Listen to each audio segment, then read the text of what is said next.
മകരജ്യോതി എന്ന് പറയുന്ന ഒരു നക്ഷത്രമാണ്. സിറിയസ് ബി എന്നാണ് പേര്. 6:46 ഉദിക്കുന്നത്. മകരവിളക്കെന്ന് പറഞ്ഞാൽ അവിടെ ആദിവാസികളായ മലയരയന്മാർ തെളിയിക്കുന്നതാണ്. ഇത് പറഞ്ഞ് മലയരയന്മാർക്ക് തിരിച്ചു കൊടുത്താൽ മതി. ഈ പൊന്നമ്പലമേട്ടിൽ താരക സ്വരൂപനാണ് അയ്യപ്പൻ. അതൊരു പക്ഷേ ഞാൻ കേട്ട് കാണും. താരക സ്വരൂപൻ എന്ന് പറഞ്ഞാൽ എന്താ? നക്ഷത്രം, ഇത്രയേ ഉള്ളൂ. എൻ്റെ അമ്മാവനോ അല്ലെങ്കിൽ എൻ്റെ റിലേറ്റീവ് ആയതുകൊണ്ടല്ല, ഇനി അതറിയാൻ കൂടെ വേണ്ടിയിട്ടാണ് ഞാനും കണ്ഠരര് രാജീവരും പരസ്യമായി ഫൈറ്റ് ചെയ്തിട്ടുണ്ട്. പല ആൾക്കാരും ഇറങ്ങിയിട്ട് ആദ്യം ചോദിക്കുന്നത് പോലീസുകാർ ഇടിച്ചോ എന്നൊക്കെയാണ്. 95% പോലീസുകാരും സപ്പോർട്ടാണ്.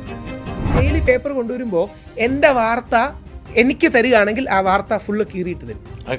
അത് ഏറ്റവും കൂടുതൽ നമുക്ക് ഫീൽ ചെയ്യുന്നത് ഈ ചെറിയൊരു മുറിയിൽ ആ ജയിലിൻ്റെ കമ്പി കാണുമ്പോൾ വല്ലാത്തൊരു നെഗറ്റീവാണ്. നിങ്ങളൊരു സ്ത്രീ പീഡിപ്പിച്ചു എന്നറിഞ്ഞാൽ അപ്പം തന്നെ സ്ത്രീക്കെതിരായി പീഡിപ്പിച്ചാക്ക് അനുകൂലമായി എടുക്കുന്നു എന്നൊരു തോന്നലാണ് പൊതുസമൂഹത്തിനുള്ളത്. 2 ക്ലാരിഫിക്കേഷൻ നൽകാം. പുള്ളിക്കെതിരെ പരാതി കൊടുത്ത സ്ത്രീക്കെതിരെ 49 ക്രിമിനൽ കേസുകളുണ്ടെന്ന് ഹൈക്കോടതിയുടെ ഒബ്സർവേഷൻ ഉണ്ട്. ഫോട്ടോഷോപ്പ് ചെയ്തിരിക്കുന്നതാണ്. എന്നിട്ട് ഉണ്ടത്രയെന്ന് പറഞ്ഞതാണ്. ദിലീപും പൾസർ സുനിയും കൂടെയുള്ള ഒരു ഫോട്ടോ യുവർ ഓണർ കിട്ടിയിട്ടുണ്ടത്രേ. ഈ വീട്ടിലെ പ്രശ്നം ഉണ്ടെങ്കിൽ 2 അടി അടിച്ചോ, പക്ഷെ പോക്സോ കേസ് കൊടുക്കരുത്. മിനിമം 35 ലക്ഷം പോട്ടെ, 35-50 ലക്ഷം. ഇത് ആർക്കാണ്? മറുഭാഗത്തിരിക്കുന്ന പെൺകുട്ടിക്ക് എന്താ ചിലവ്? ഫേസ്ബുക്കിലൊന്ന് എഴുതിയിടുക. 53% ഇന്ത്യയിൽ വരുന്ന റേപ്പ് കേസസും ഫോൾസ് റേപ്പ് കേസസും. നമസ്കാരം, മറുനാടിൻ്റെ ഏറ്റവും പുതിയ പോഡ്കാസ്റ്റിലേക്ക് സ്വാഗതം. ഇന്നത്തെ നമ്മുടെ അതിഥി കേരളത്തിൽ ഇപ്പോൾ ഏറ്റവും പ്രസിദ്ധനായ പുരുഷാവകാശ പോരാളിയാണ്. അദ്ദേഹത്തിൻ്റെ ജീവിതത്തിലേക്ക് പോകാം. രാഹുൽ ഈശ്വർ. നമസ്കാരം. എനിക്ക് ആദ്യം പ്രേക്ഷകരോട്, രാഹുൽ ഈശ്വരനെ എല്ലാവർക്കും അറിയാം, എങ്കിൽ പോലും കൃത്യമായി രാഹുൽ ഈശ്വർ ആരാണ്, ഈ ശബരിമല തന്ത്രിയായിട്ടുള്ള ബന്ധം എന്താണ്, പന്തളംകോട്ട, ആ ഒരു രാഹുൽ ഈശ്വരനെ കുറിച്ച് ബാക്ക്ഗ്രൗണ്ട് എന്ന് പറയും. ഞാൻ എന്നെ തന്നെ പരിചയപ്പെടുത്തുന്നതും ഐഡൻറ്റിഫൈ ചെയ്യുന്നതും ഒരു ഹിന്ദു ആക്ടിവിസ്റ്റ് ആയിട്ടാണ്. കഴിഞ്ഞ 20-21 വർഷങ്ങളായി Hindu causes, Sabarimala temple causes അടക്കമുള്ള മലയരയന്മാരുടെ കോസസ്, മകരവിളക്ക് മകരജ്യോതി വിഷയത്തിലെ കോസ് അടക്കം ഹിന്ദു കോസുകൾ എടുത്ത് സംസാരിക്കുകയും 10,000-ലധികം ഹിന്ദു ക്ഷേത്രങ്ങളിൽ പ്രഭാഷണം നടത്തിയിട്ടുള്ളൊരു വ്യക്തിയാണ്. അടിസ്ഥാനപരമായി ഞാൻ പെട്ടെന്ന് തന്നെ ഐഡൻറ്റിഫൈ ചെയ്യുന്ന 2 കാര്യങ്ങളുകൊണ്ടാണ്. ഒന്ന്, ഇന്ത്യയിൽ വളരെ കുറച്ച് ആൾക്കാരെ ഗാന്ധിജിയുടെ ടാറ്റു ഒരുപക്ഷെ ചെയ്ത് കാണും. ഒന്ന് ഗാന്ധിജിയുടെ ടാറ്റു ആണ്, 2 സ്വസ്തിക്കാണ്. അപ്പോൾ ഇത് രണ്ടും എന്നിൽ, അതാണ് ഈ 2ആണ് അതിൻ്റെ ബാലൻസ്. മഹാത്മാഗാന്ധി എന്ന പ്ലൂറലിസ്റ്റിക്കായ, സെക്കുലറായ, ബഹുസ്വരവാദിയായ നമ്മുടെ രാഷ്ട്രപിതാവ്, അതോടൊപ്പം Hindu identity. At the core ഒരു ഹിന്ദു ആക്ടിവിസ്റ്റാണ്. പുരുഷ ആക്ടിവിസം ശരിക്കും കഴിഞ്ഞ ഒരു 5 വർഷമായിട്ടോ 6 വർഷമായിട്ടാണ് എടുക്കുന്നത്. കാര്യം യഥാർത്ഥത്തിൽ ഇതിലേക്ക് വന്നത് ഒരുപാട് പ്രശ്നങ്ങളും മറ്റും കണ്ടുകൊണ്ടാണ്. എൻ്റെ മുത്തശ്ശനായിരുന്നു കണ്ഠരര് മഹേശ്വരൻ. ഏറ്റവും കൂടുതൽ കാലം ശബരിമലയിൽ എൻ്റെ അമ്മയുടെ അച്ഛൻ കണ്ഠരര് രാജീവരുടെ സഹോദരൻ്റെ അച്ഛൻ്റെ സഹോദരൻ, അതായത് കണ്ഠരര് മഹേശ്വരാണ് ഏറ്റവും കൂടുതൽ കാലം ശബരിമലയിൽ തന്ത്രിയായിട്ടിരുന്ന സേവനം അനുഷ്ഠിച്ച്. നമ്മുടെ തീവപ്പ് മുതൽ 1950-കളിലെ തീവപ്പ് മുതൽ മകളുടെ മകൻ, അമ്മയുടെ പേര് മല്ലിക നമ്പൂതിരി എന്നാണ്. അമ്മ യോഗക്ഷേമ സഭയുടെ, ബ്രാഹ്മണരുടെ സഭയാണ് NSS SNDP പോലെ, യോഗക്ഷേമ സഭയുടെ വനിതാ പ്രസിഡൻ്റാണ്. എൻ്റെ അമ്മയുടെ ഇപ്പോഴും വളരെ ആക്റ്റീവാണ്. അമ്മ സാമുദായിക പ്രവർത്തനങ്ങളിലൊക്കെ ആക്റ്റീവാണ്. ഇപ്പം കുംഭമേളയ്ക്കൊക്കെ പോകുന്നുണ്ട്. അപ്പോൾ അമ്മയുടെ ഫാദറാണ്.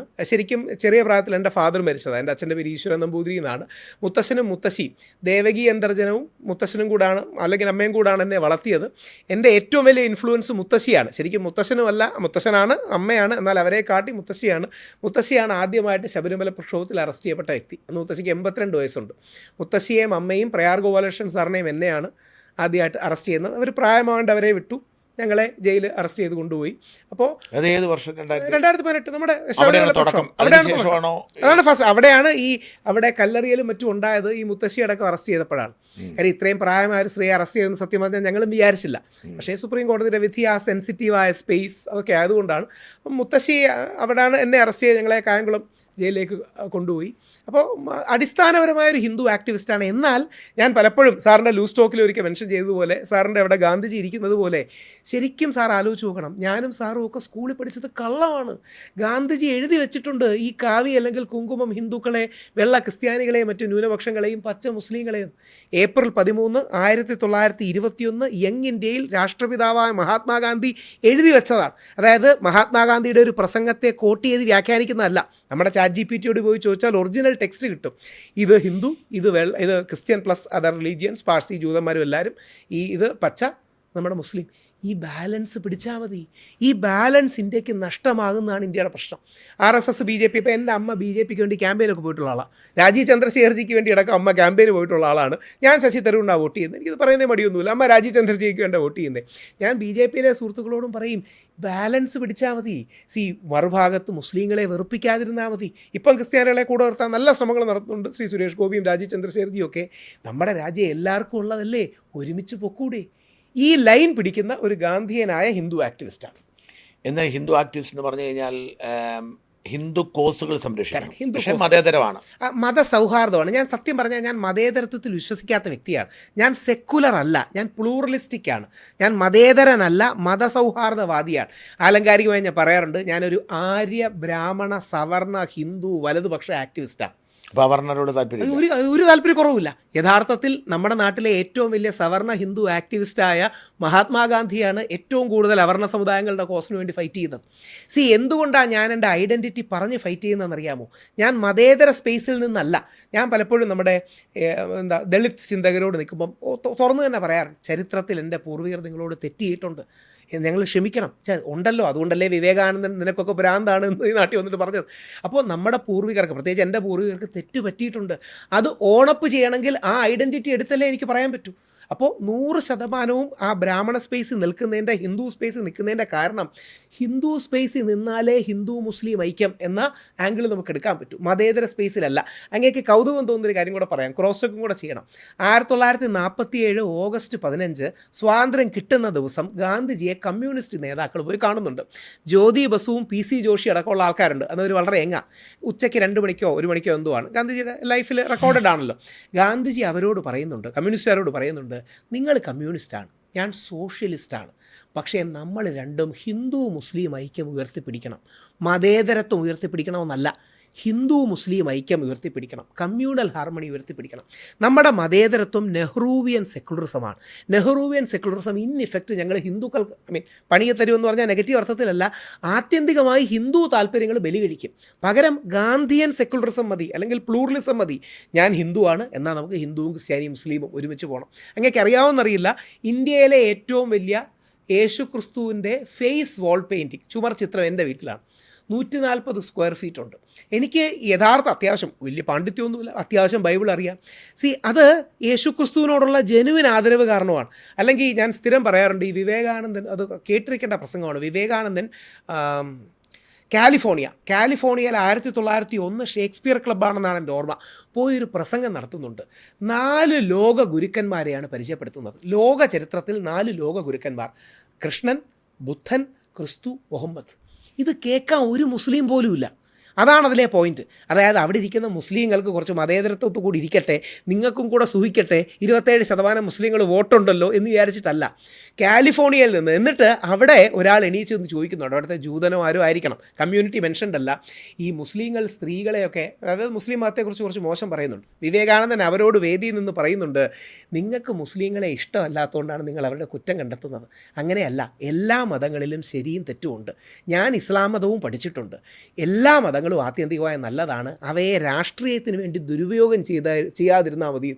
ആലോചിക്കണം, ഇന്നത്തെ ഈ നറേറ്റീവൊക്കെ ഉണ്ടാകുന്നതിന് മുമ്പ് 1901 വിവേകാനന്ദ സ്വാമി ഒരു മുസ്ലിം പോലും ഇല്ലാത്ത വേദി പ്രസംഗിക്കുന്ന. ഇപ്പം ഷാജൻ സാർ പറയുന്നത് പോലെ നമുക്ക് ഇസ്ലാമിസം അല്ലെങ്കിൽ ഇസ്ലാമിസ്റ്റ് എന്ന് പറയുന്ന പൊളിറ്റിക്കൽ ഇസ്ലാം മാറ്റിവെച്ചാൽ സ്പിരിച്വൽ ഇസ്ലാമിനെയും സ്പിരിച്വൽ ഹിന്ദുയിസത്തെയും സ്പിരിച്വൽ ക്രിസ്ത്യാനിറ്റിയെയും ഒരുമിച്ച് കൊണ്ടുപോകാനുള്ള സ്പേസ് ഉണ്ട്. അതല്ലേ ശബരിമലയിൽ അയ്യപ്പൻ ചെയ്തത്.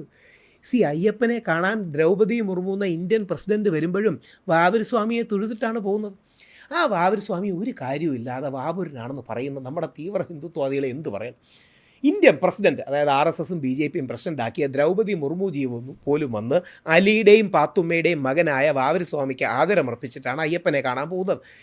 അയ്യപ്പൻ്റെ മോഡലാണ് മഹാത്മാഗാന്ധിയുടെ മോഡൽ. മഹാത്മാഗാന്ധി ചിലപ്പോൾ അയ്യപ്പനെ നേരിട്ട് അറിയില്ലായിരിക്കും, ആ കാലത്ത് കമ്മ്യൂണിക്കേഷൻ കുറവുണ്ട്. അയ്യപ്പൻ്റെ അടുത്ത 2 സുഹൃത്തുക്കളാരാ? Best friend വാവര. അയ്യപ്പനെ കാട്ടി മുതിർന്ന ഇവരുടെ ഒരു ജ്യേഷ്ഠ സഹോദര തുല്യനായ ഒരാളുണ്ടായിരുന്നു, അർത്തുങ്കൽ പള്ളി, ആലപ്പുഴ അർത്തുങ്കൽ ബസിലിക്കയാണിപ്പം, അവിടുത്തെ വെളുത്ത അല്ലെങ്കിൽ വെളുത്തച്ഛൻ. ഈ ടെംപ്ലേറ്റാണ് മഹാത്മാഗാന്ധിയുടെ Mahatma Gandhi, Maulana Azad, Charles free Andrews model. ഇതൊരു ടെംപ്ലേറ്റ് ആണ്, മോഡൽ എന്നോ ടെംപ്ലേറ്റ് എന്നോ പറയാം. അത് ഇനിയും അങ്ങ് ഒരു കാര്യം ശ്രദ്ധിച്ചിട്ടുണ്ടോന്നല്ല, ശ്രദ്ധിക്കേണ്ട കാര്യമാണ്. നമ്മുടെ എത്തീസ്റ്റ് രവീന്ദ്രൻ സാർ, എത്തീസ്റ്റുകളുടെ ദൈവം രവീന്ദ്രൻ സാറൊക്കെ കോട്ട് ചെയ്തത് വെടിയേറ്റ വൻമരം എന്നതിൽ കൃത്യമായിട്ട് പറയുന്നുണ്ട്, ഗോഡ്സെ ഗാന്ധിജിയെ കൊല്ലാൻ പറയുന്ന കാരണങ്ങളിലൊന്ന് കാവി പതാക മാറ്റി ത്രിവർണ്ണ പതാകയാക്കിയതാണെന്നുള്ളത്. ഗോഡ്സെക്ക് ഒരർത്ഥത്തിൽ ഗോഡ്സെ പറയുന്നതിൽ, ഗോഡ്സെയോട് വിയോജിച്ചുകൊണ്ട് തന്നെ പറയട്ടെ, ഗോഡ്സെ പറയുന്നതിൽ ഒരു മെറിറ്റ് ഉണ്ട്. ആ മെറിറ്റ് എന്താണെന്നും കൂടെ പറയാം. ഇന്ത്യക്കൊരു കാവ്യ പതാക മതിയെന്ന് സാക്ഷാൽ മൗലാന അബുൽ കലാം ആസാദ് എഴുതി കൊടുത്ത് ഒപ്പിടുന്നുണ്ട്. അതായത് 1931-32 കറാച്ചിയിലെ AICC സമ്മേളനത്തിൽ ഇന്ത്യയുടെ കൊടി എന്ത് വേണമെന്നൊരു 8 അംഗ കമ്മിറ്റിയെ നിശ്ചയിക്കും. സാക്ഷാൽ നെഹ്റുജി, സാക്ഷാൽ മൗലാന ആസാദ്, പട്ടേൽ, ഇവരെല്ലാം എഴുതി കൊടുക്കുന്നുണ്ട് ഇന്ത്യക്കൊരു കാവ്യ പതാക മതി, അതിൻ്റെ കൂടെ ഒരു ചർക്കയും വേണം. മഹാത്മാഗാന്ധി ഒറ്റയ്ക്കാണ് ഈ തീരുമാനത്തെ എതിർത്ത് ഒപ്പിക്കുന്നത്. മഹാത്മാഗാന്ധി പറയും എനിക്കത് പറ്റൂല, എനിക്ക് അതിൻ്റെ കൂടെ വെള്ളയും പച്ചയും വേണം എന്ന് മഹാത്മാഗാന്ധിയുടെ ഒറ്റയാളുടെ പിടിവാശിയാണ്. അപ്പം ഈ ബാലൻസ് നമ്മൾ മെയിൻറ്റെയിൻ ചെയ്താൽ മതി. BJPക്കാർക്ക് വിശിഷ്യ പറ്റുന്നത് ഈ ബാലൻസ് തെറ്റിപ്പോകുന്നതുകൊണ്ടാണ്. കോൺഗ്രസ്സുകാർക്ക് പറ്റുന്നത് അവർക്ക് ഇതിനെക്കുറിച്ചൊന്നും ആഴത്തിൽ, കോൺഗ്രസ്സുകാരെ കുറ്റം പറയല്ല, പക്ഷേ ഇതിനെക്കുറിച്ചൊന്നും ആഴത്തിൽ പഠനമോ അറിവോ സ്റ്റഡി ക്ലാസ്സുകളോ ഒന്നുമില്ല. ഈ ഗാന്ധിജി എടുത്ത നിലപാടുകൾ ഇന്ന് എടുക്കാൻ നമ്മുടെ നാട്ടിൽ ആൾക്കാരില്ല എന്നുള്ളതാണ് പ്രശ്നം. ഇപ്പം വന്ദേ മാതരത്തിൻ്റെ ഒരു കോൺട്രവേഴ്സി ശ്രദ്ധിച്ചാണ്, മുസ്ലിങ്ങൾ വന്ദേ മാതരം പാടില്ല. അതിൻ്റെ കോണ്ടെക്സ്റ്റ് എന്താണെന്ന് നമ്മൾ അറിഞ്ഞിരിക്കണം. അതിൽ ദുർഗാസ്തുതിയുണ്ട്, ലക്ഷ്മി പാർവതി സ്തുതിയൊക്കെ ഉണ്ട്.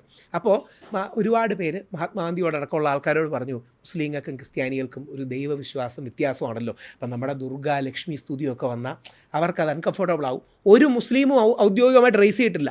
ഗാന്ധിജി 1925-ലോ 27-ലോ ആണ്, സബ്ജക്റ്റ് ടു കറക്ഷൻ, അതായത് 30s മുമ്പാണ്, നെഹ്റുജി നിലപാടെടുക്കുന്നതിന് മുമ്പാണ് ഗാന്ധിജി യങ് ഇന്ത്യയിൽ എഴുതും എന്ന ആദ്യ 2 പാരഗ്രാഫ് പാടിയത്.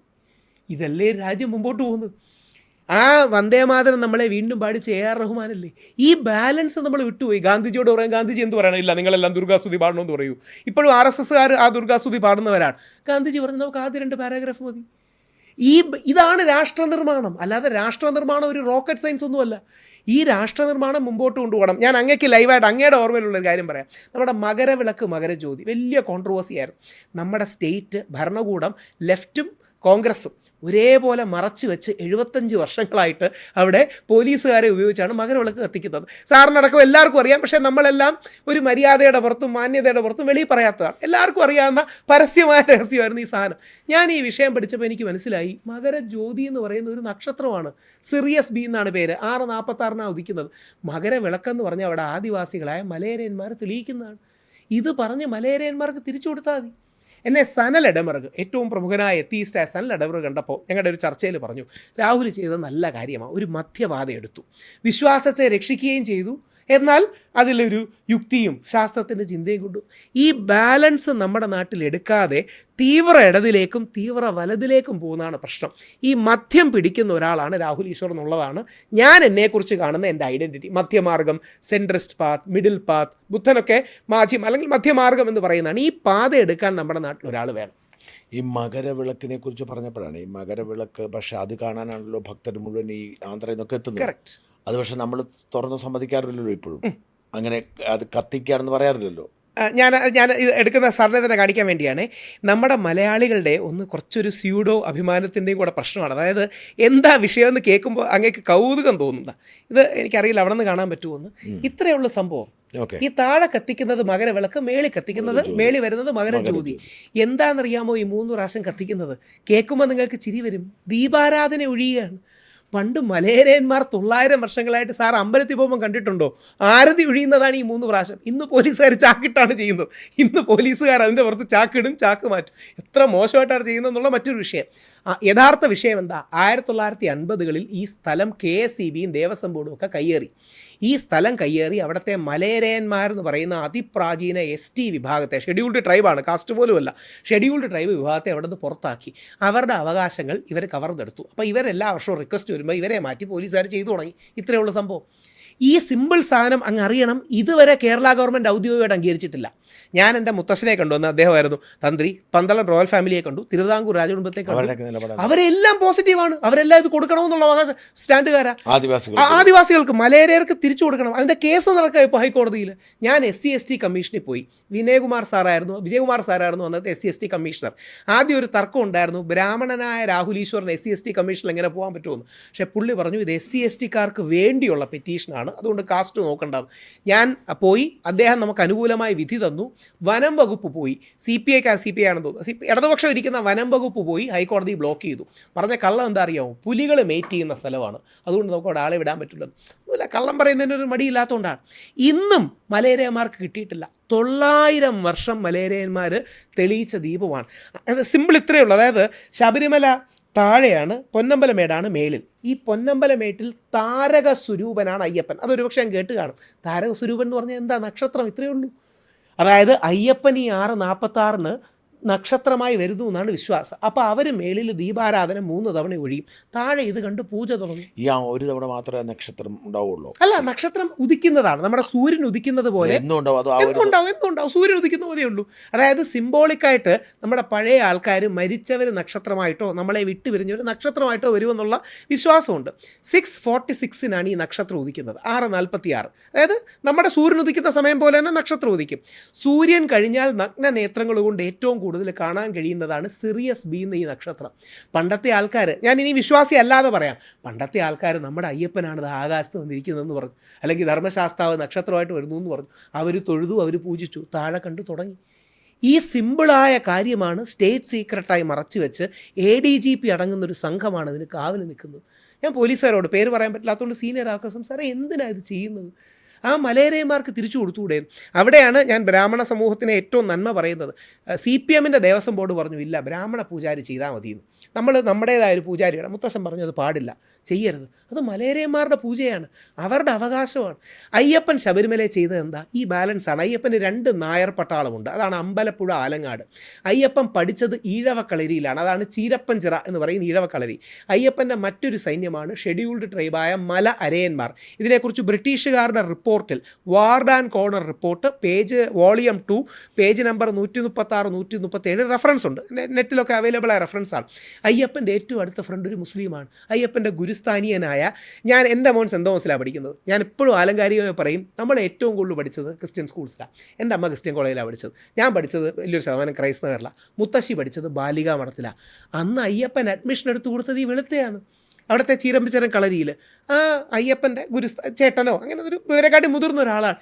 ഈ ബാലൻസിൽ ഈ സമൂഹത്തെ കൊണ്ടുപോകുന്നതിന് പകരം ഒന്നെങ്കിൽ കപട മതേതരത്വം, അല്ലെങ്കിൽ കടുത്ത വർഗീയത, ഈ സ്പ്ലിറ്റിലേക്ക് ആൾക്കാർ പോകുന്നതാണ്. ഇനി കുറച്ചുകൂടെ RSSൻ്റെ ലെവലിൽ ചാലിച്ച് പറഞ്ഞാൽ, RSSന് 2 സംഘടനകളുണ്ട്, മുസ്ലിം രാഷ്ട്രീയ മഞ്ചും ഈസായി രാഷ്ട്രീയ മഞ്ചും. ക്രിസ്ത്യൻ രാഷ്ട്രീയ മഞ്ച് എന്നാണ് പേര്. ഇന്ദ്രേഷ് കുമാർ എന്ന് പറയുന്ന വളരെ സീനിയർ സ്വയം സേവകനാണ് മുസ്ലിം രാഷ്ട്രീയ മഞ്ചിൻ്റെ ഇൻചാർജൊക്കെ. അയ്യപ്പൻ്റെ മുസ്ലിം രാഷ്ട്രീയ മഞ്ചാണ് വാവർ, അയ്യപ്പൻ്റെ ക്രിസ്ത്യൻ രാഷ്ട്രീയ മഞ്ചാണ് വെളുത്ത. ഈ ടെംപ്ലേറ്റാണ് ഇന്ത്യ, അല്ലെങ്കിൽ ഭാരതം, അല്ലെങ്കിൽ ഹിന്ദുസ്ഥാൻ, ഇനി വേറെ ഏതെങ്കിലും പേര് വിളിക്കണമെങ്കിൽ അത് വർഷങ്ങളായി ഫോളോ ചെയ്തു വരുന്നത്.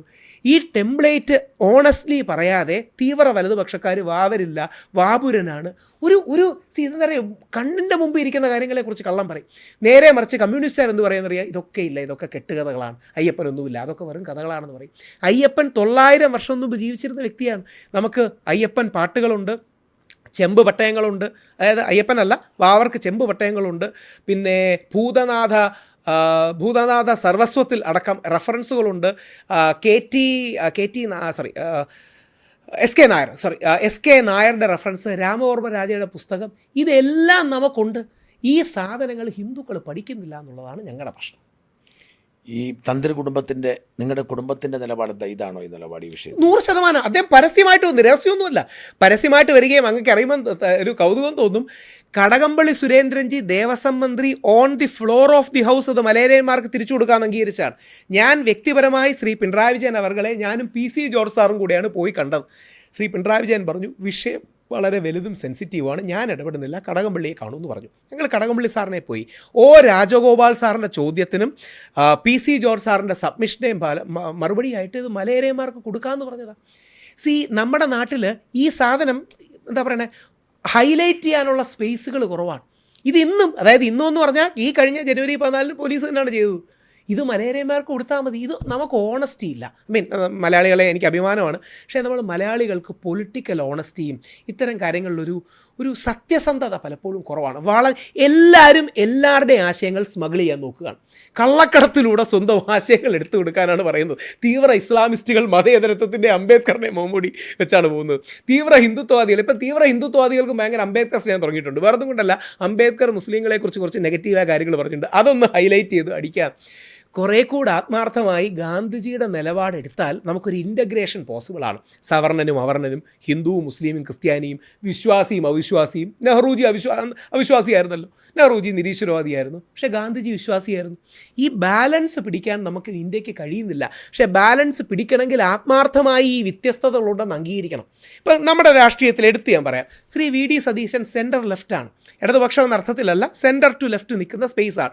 Ramesh Chennithalaji centre to right ആണ്. നായർ സ്പേസ് കുറച്ചുകൂടെ അക്കോമഡേറ്റ് ചെയ്യുന്ന വ്യക്തിയാണ്. ശശി തരൂർ സാർ കുറച്ചുകൂടെ റൈറ്റ് എടുത്ത് BJPയുടെ ആ സ്പേസും കൂടി തനിക്ക് വേണമെന്ന് ആഗ്രഹിക്കുന്ന വ്യക്തിയാണ്. KC വേണുഗോപാൽ സാറിൻ്റെ പൊസിഷൻസ് അത്ര ക്ലിയർ അല്ല, കാര്യം അദ്ദേഹം രാഹുൽ ഗാന്ധിയുടെ കുറേ കൂടുതലുള്ളതുകൊണ്ട്. ഇങ്ങനെ ഓരോരുത്തർക്കും ഓണസ്റ്റ്ലി ഓരോ സ്പേസ് ഇല്ലേ? എന്തിന് ശ്രീ AK ബാലൻ CPM നിൽക്കുമ്പോഴും മറ്റേ ആ ഹിന്ദു സ്പേസും കൂടി തന്നിലേക്ക് വരണം എന്ന് ആഗ്രഹിക്കുന്ന ആൾക്കാരാണ്. ഇത് ഓണസ്റ്റ്ലി നമ്മൾ പറയാതെ എല്ലാവരും തങ്ങൾ നിഷ്പക്ഷരാണെന്ന് പറയുന്നതിൽ അർത്ഥമില്ല. അതുകൊണ്ടാണ് ഞാൻ അഭിമാനത്തോടെ പറയുന്നത്, പല ചാനലുകളിലും പോയി ഞാൻ നിർബന്ധം പിടിച്ച് വെപ്പിക്കാറുണ്ട് വലതുപക്ഷ ആക്ടിവിസ്റ്റ്. അവർ പറയും നിങ്ങളെ സാമൂഹിക നിരീക്ഷകൻ എന്ന് വെക്കാം, രാഷ്ട്രീയ നിരീക്ഷകൻ എന്ന് വെക്കാം. ഞാൻ പറയാം അല്ലല്ലോ. ഈ പന്തളം കൊട്ടാരത്തിൻ്റെ ഒരു പശ്ചാത്തലമുണ്ട്. നിങ്ങൾ പന്തളം അല്ല, നമ്മുടെ പന്തളം കൊട്ടാരത്തുമായിട്ട് രക്തബന്ധമല്ല, പക്ഷേ ജീവിതത്തിലൂടെ ബന്ധമുണ്ട്. പന്തളം കൊട്ടാരം യഥാർത്ഥത്തിൽ നമ്മുടെ സൗത്ത് ഇന്ത്യയിൽ 4 റോയൽ ഫാമിലീസാണ് ഉണ്ടായിരുന്നത്. ചേര, ചോള, പാണ്ഡ്യ, പല്ലവ. ചേരന്മാരാണ് നമ്മുടെ നാട് ഭരിച്ചിരുന്നത്. ചേരളമാണ് കേരളമായി മാറുന്നത്.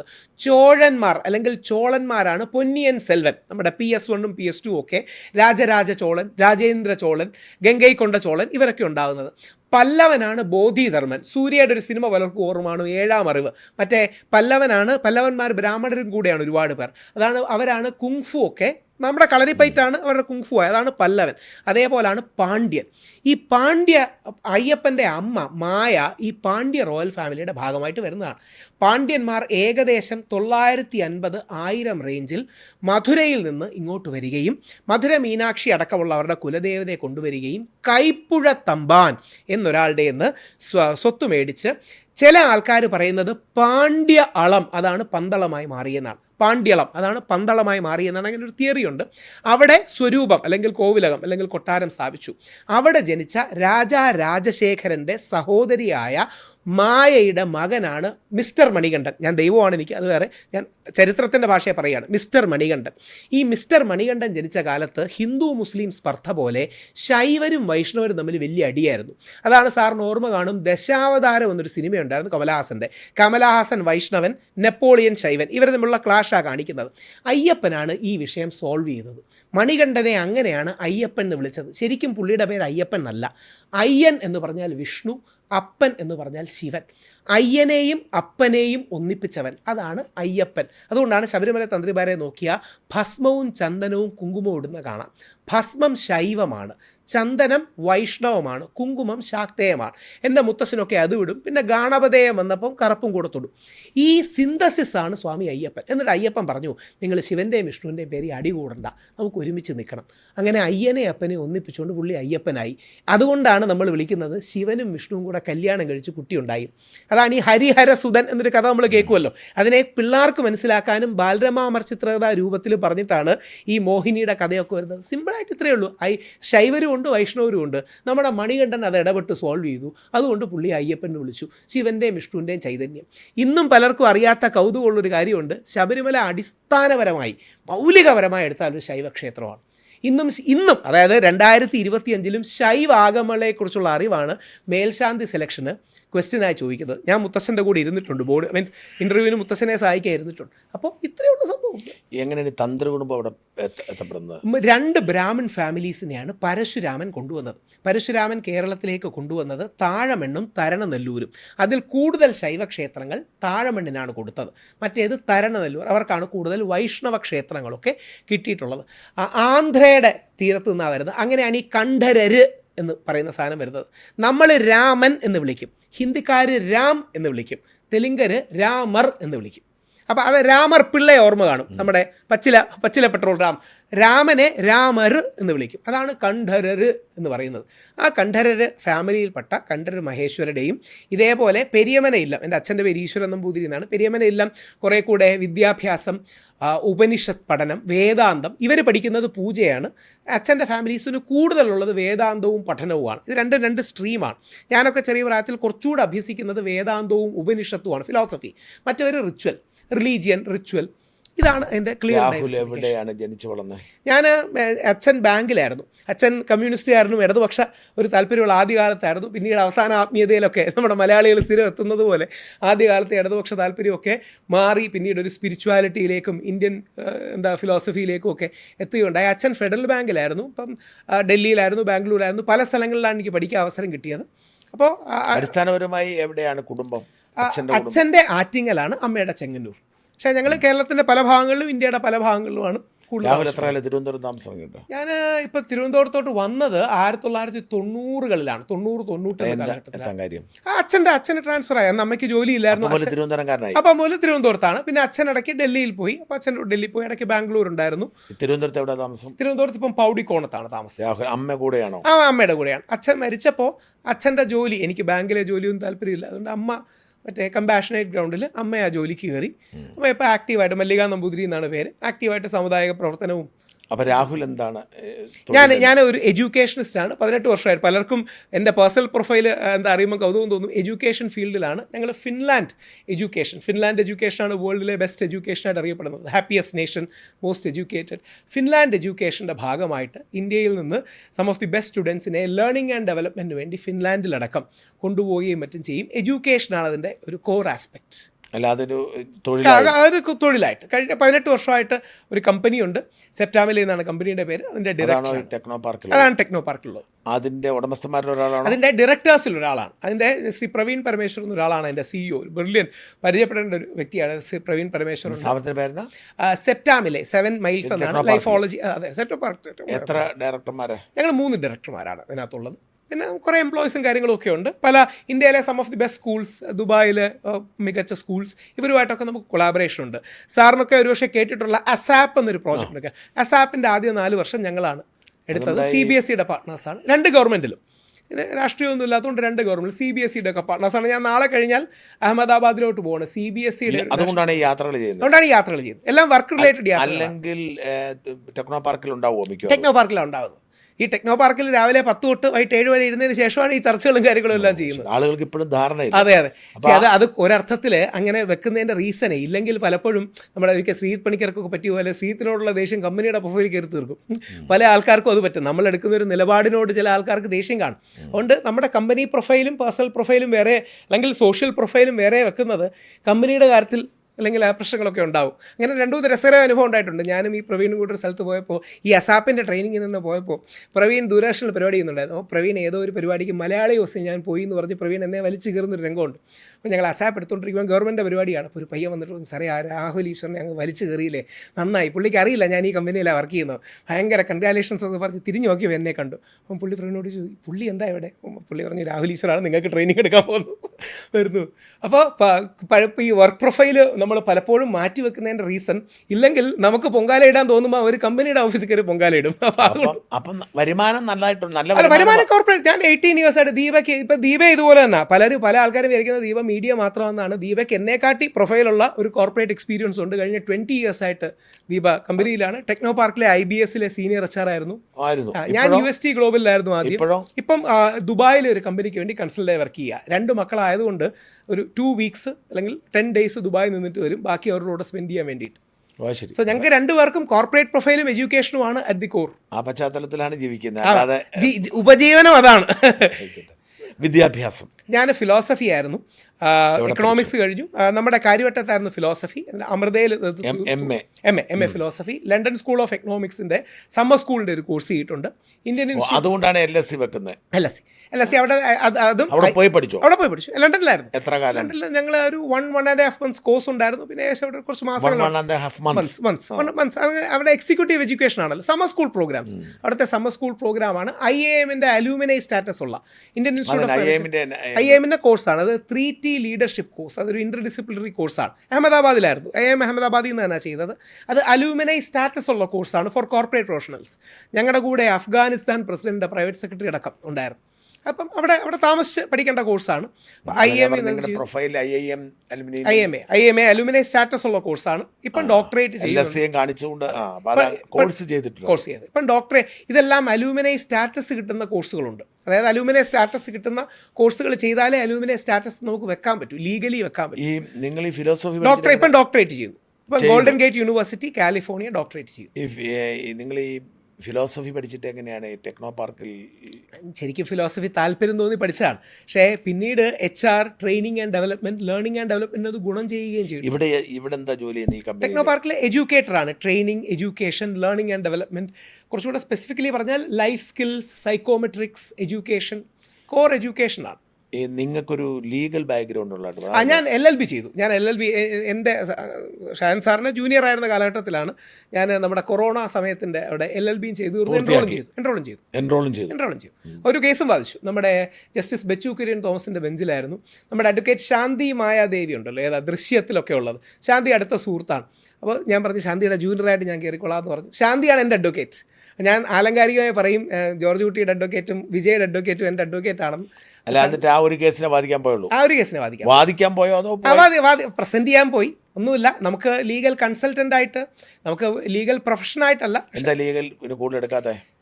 കൂടുതൽ എനിക്ക് എന്താ പറയുക, അത്രയും മെത്തോഡിക്കൽ അല്ല ഞാൻ കുറച്ചുകൂടെ ഒരു ആക്ടിവിസ്റ്റ് മോഡലാണ്. കുറച്ചുകൂടെ മെത്തോഡിക്കലിനേക്കാൾ കൂടുതൽ ഒരു എനർജി എടുക്കുന്ന അനാലിസിസ് ഇഷ്ടമാണ്. പക്ഷേ അനാലിസിസിനെക്കാട്ടി നല്ലത് ആക്ടിവിസമാണ്. ഇതൊക്കെ നമ്മൾ അടിസ്ഥാനപരമായി ഫ്രെയിം ചെയ്തതിന് ശേഷം വർക്ക് ചെയ്തതാണ്. ഇത് 246 നമ്പർ ബില്ലാണ്.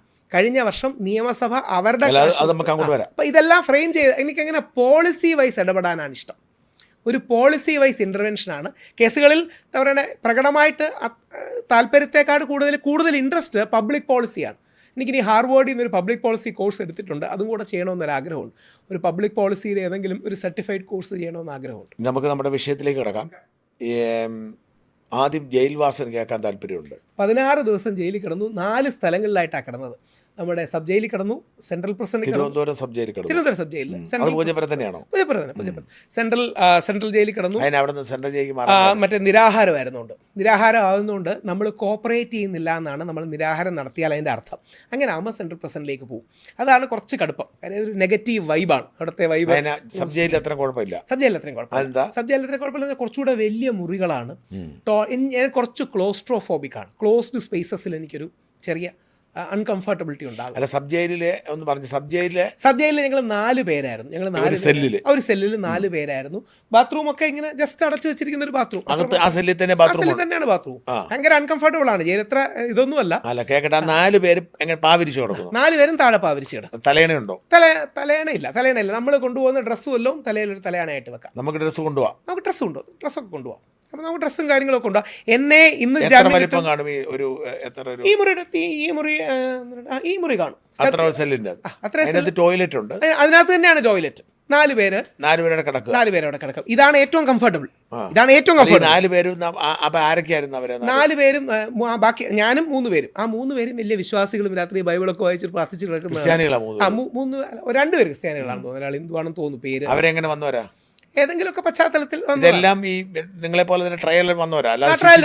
ശിക്ഷിച്ചവരല്ല, ട്രയലിൽ വന്നവരാ. പക്ഷെ അവിടെ നിന്ന് മാറ്റിയിട്ടത് ഒരു കൊലക്കേസ് പ്രതിയോടൊപ്പം. എന്നിട്ട് ഇവരുമായിട്ടുള്ള സൗഹൃദമായോ? നല്ല സൗഹൃദം, നല്ല കമ്പനി.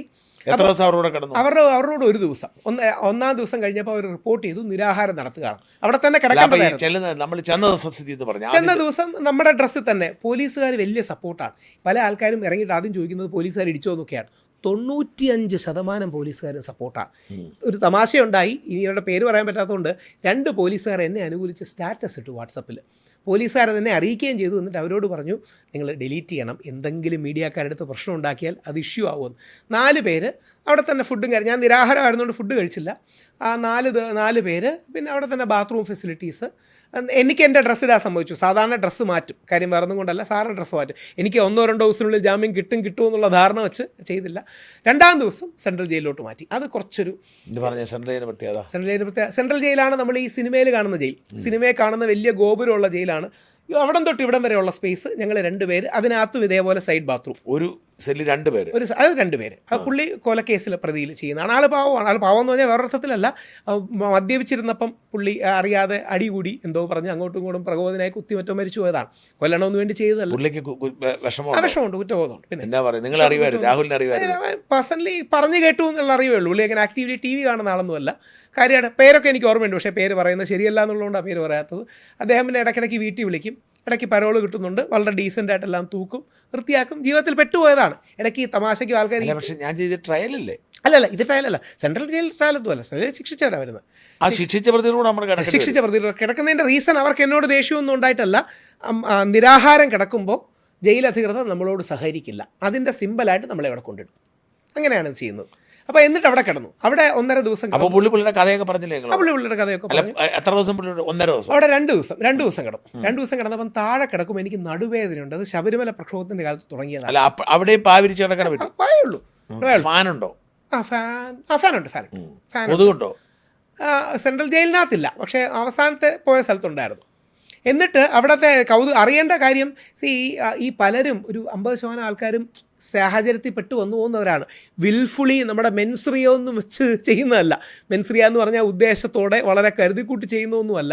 അവിടെ നിന്ന് നടുവേദന ഭയങ്കരമായിട്ട് കൂടിയതിൻ്റെ കാരണം 2018 എന്നെ പോലീസ് അറസ്റ്റ് ചെയ്ത ശബരിമലയിൽ നിന്ന് ട്രാക്ടറിൽ മറ്റേ ടാർപോലിൻ പൊതിഞ്ഞായിരുന്നു, അറസ്റ്റ് ചെയ്യുന്ന വിഷ്വൽസ് കിട്ടാതിരിക്കാൻ. എന്നിട്ട് അവർ കിടത്തിയാണ് കൊണ്ടുവന്നത്. അന്ന് നടുമേള് തൊട്ട് താഴെ വരെ ഇടിച്ചിടിച്ചാണ് കുറച്ചുണ്ടായിരുന്ന നടുവേദന കൂടുതലായത്.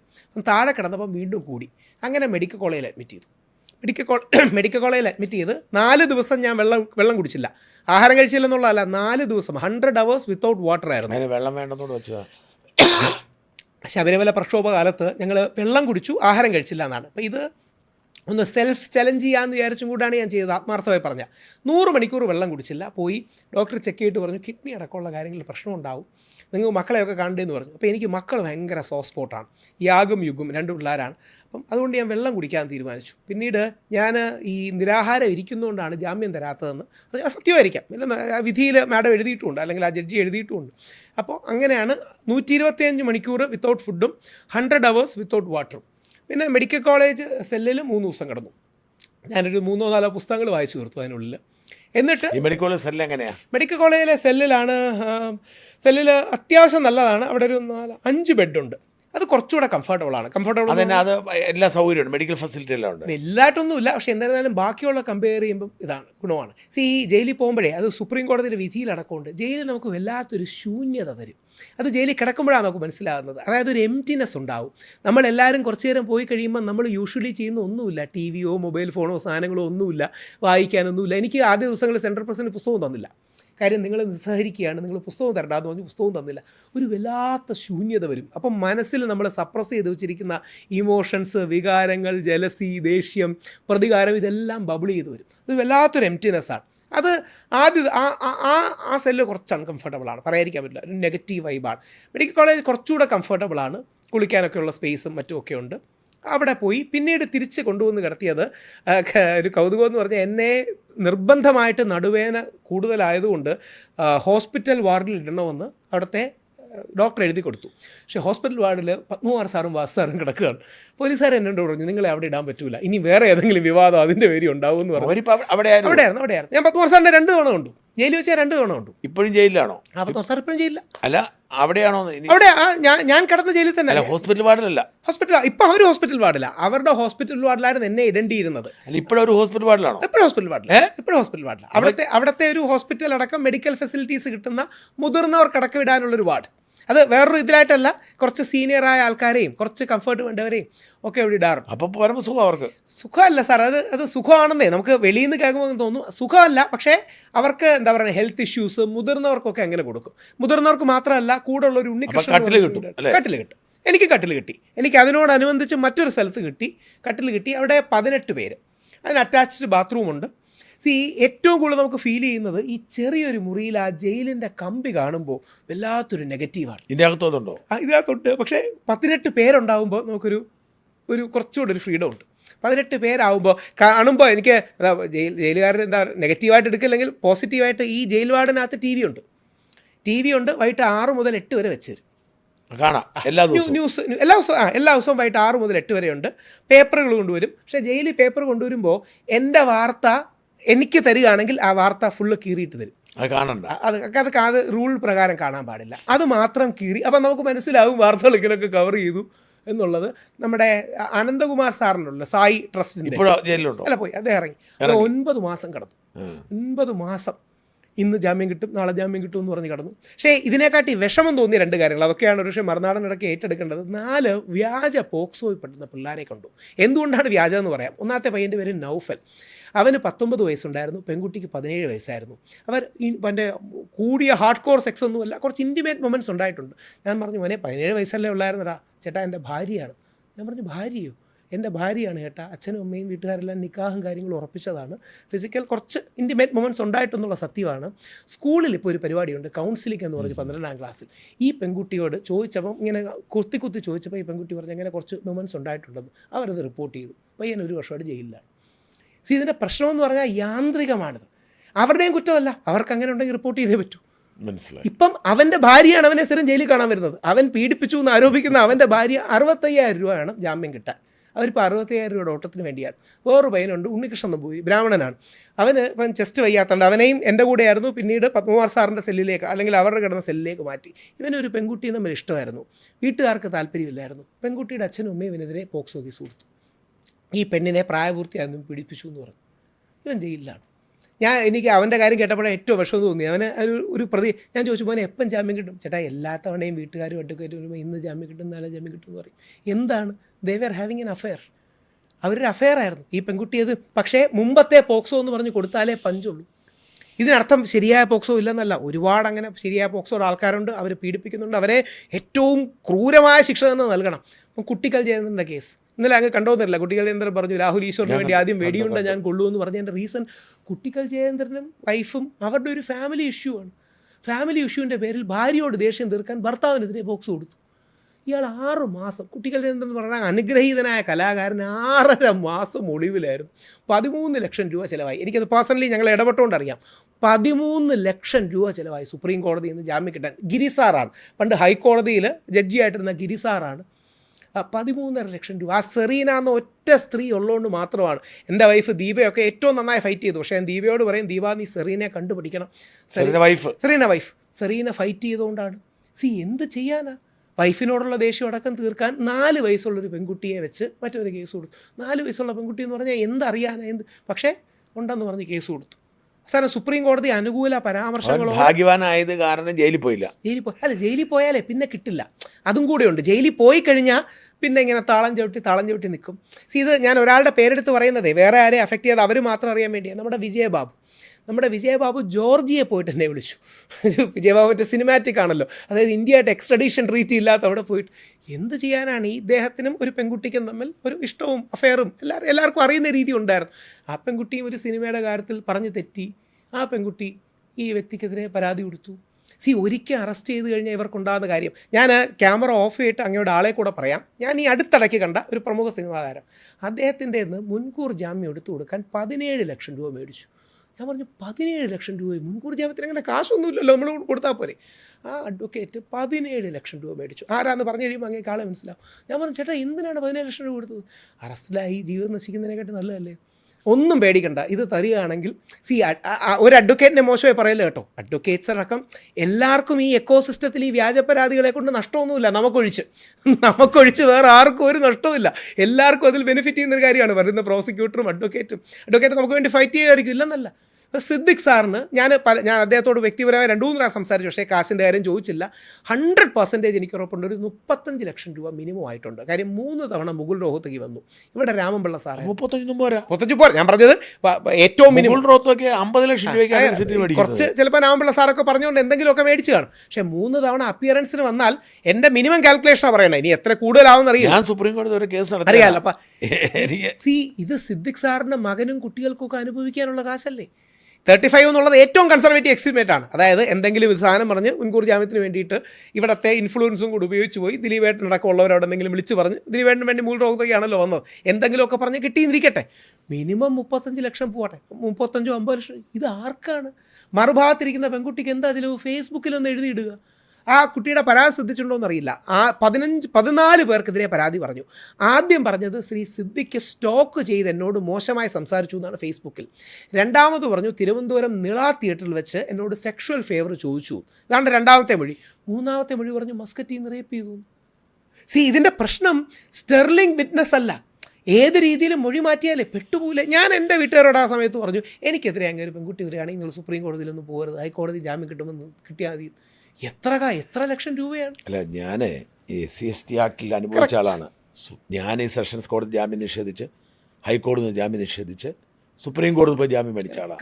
ഏതാണ്ട് 2.5 മാസം ഞാൻ ഒളിവിപ്പോയി. കറക്റ്റ്.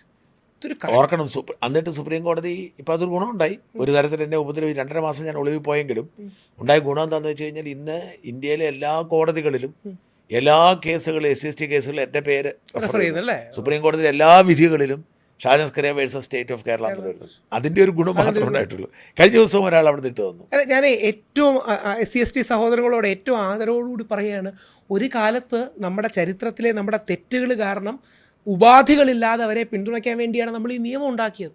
പക്ഷേ ഇത് ഇത്ര വ്യാപകമായി മിസ്യൂസ് ചെയ്യുന്നതിനെ അത് ജനപ്രതിനിധികൾ മിസ്യൂസ് ചെയ്യുന്നവർ, അത് ഇതൊരു ടൂളാണ്. അതേസമയം ജാതിയായ വിവേചനവും ജാതിയായ അവഗണനയും ശക്തമാണ്, ഒരു സംശയവുമില്ല.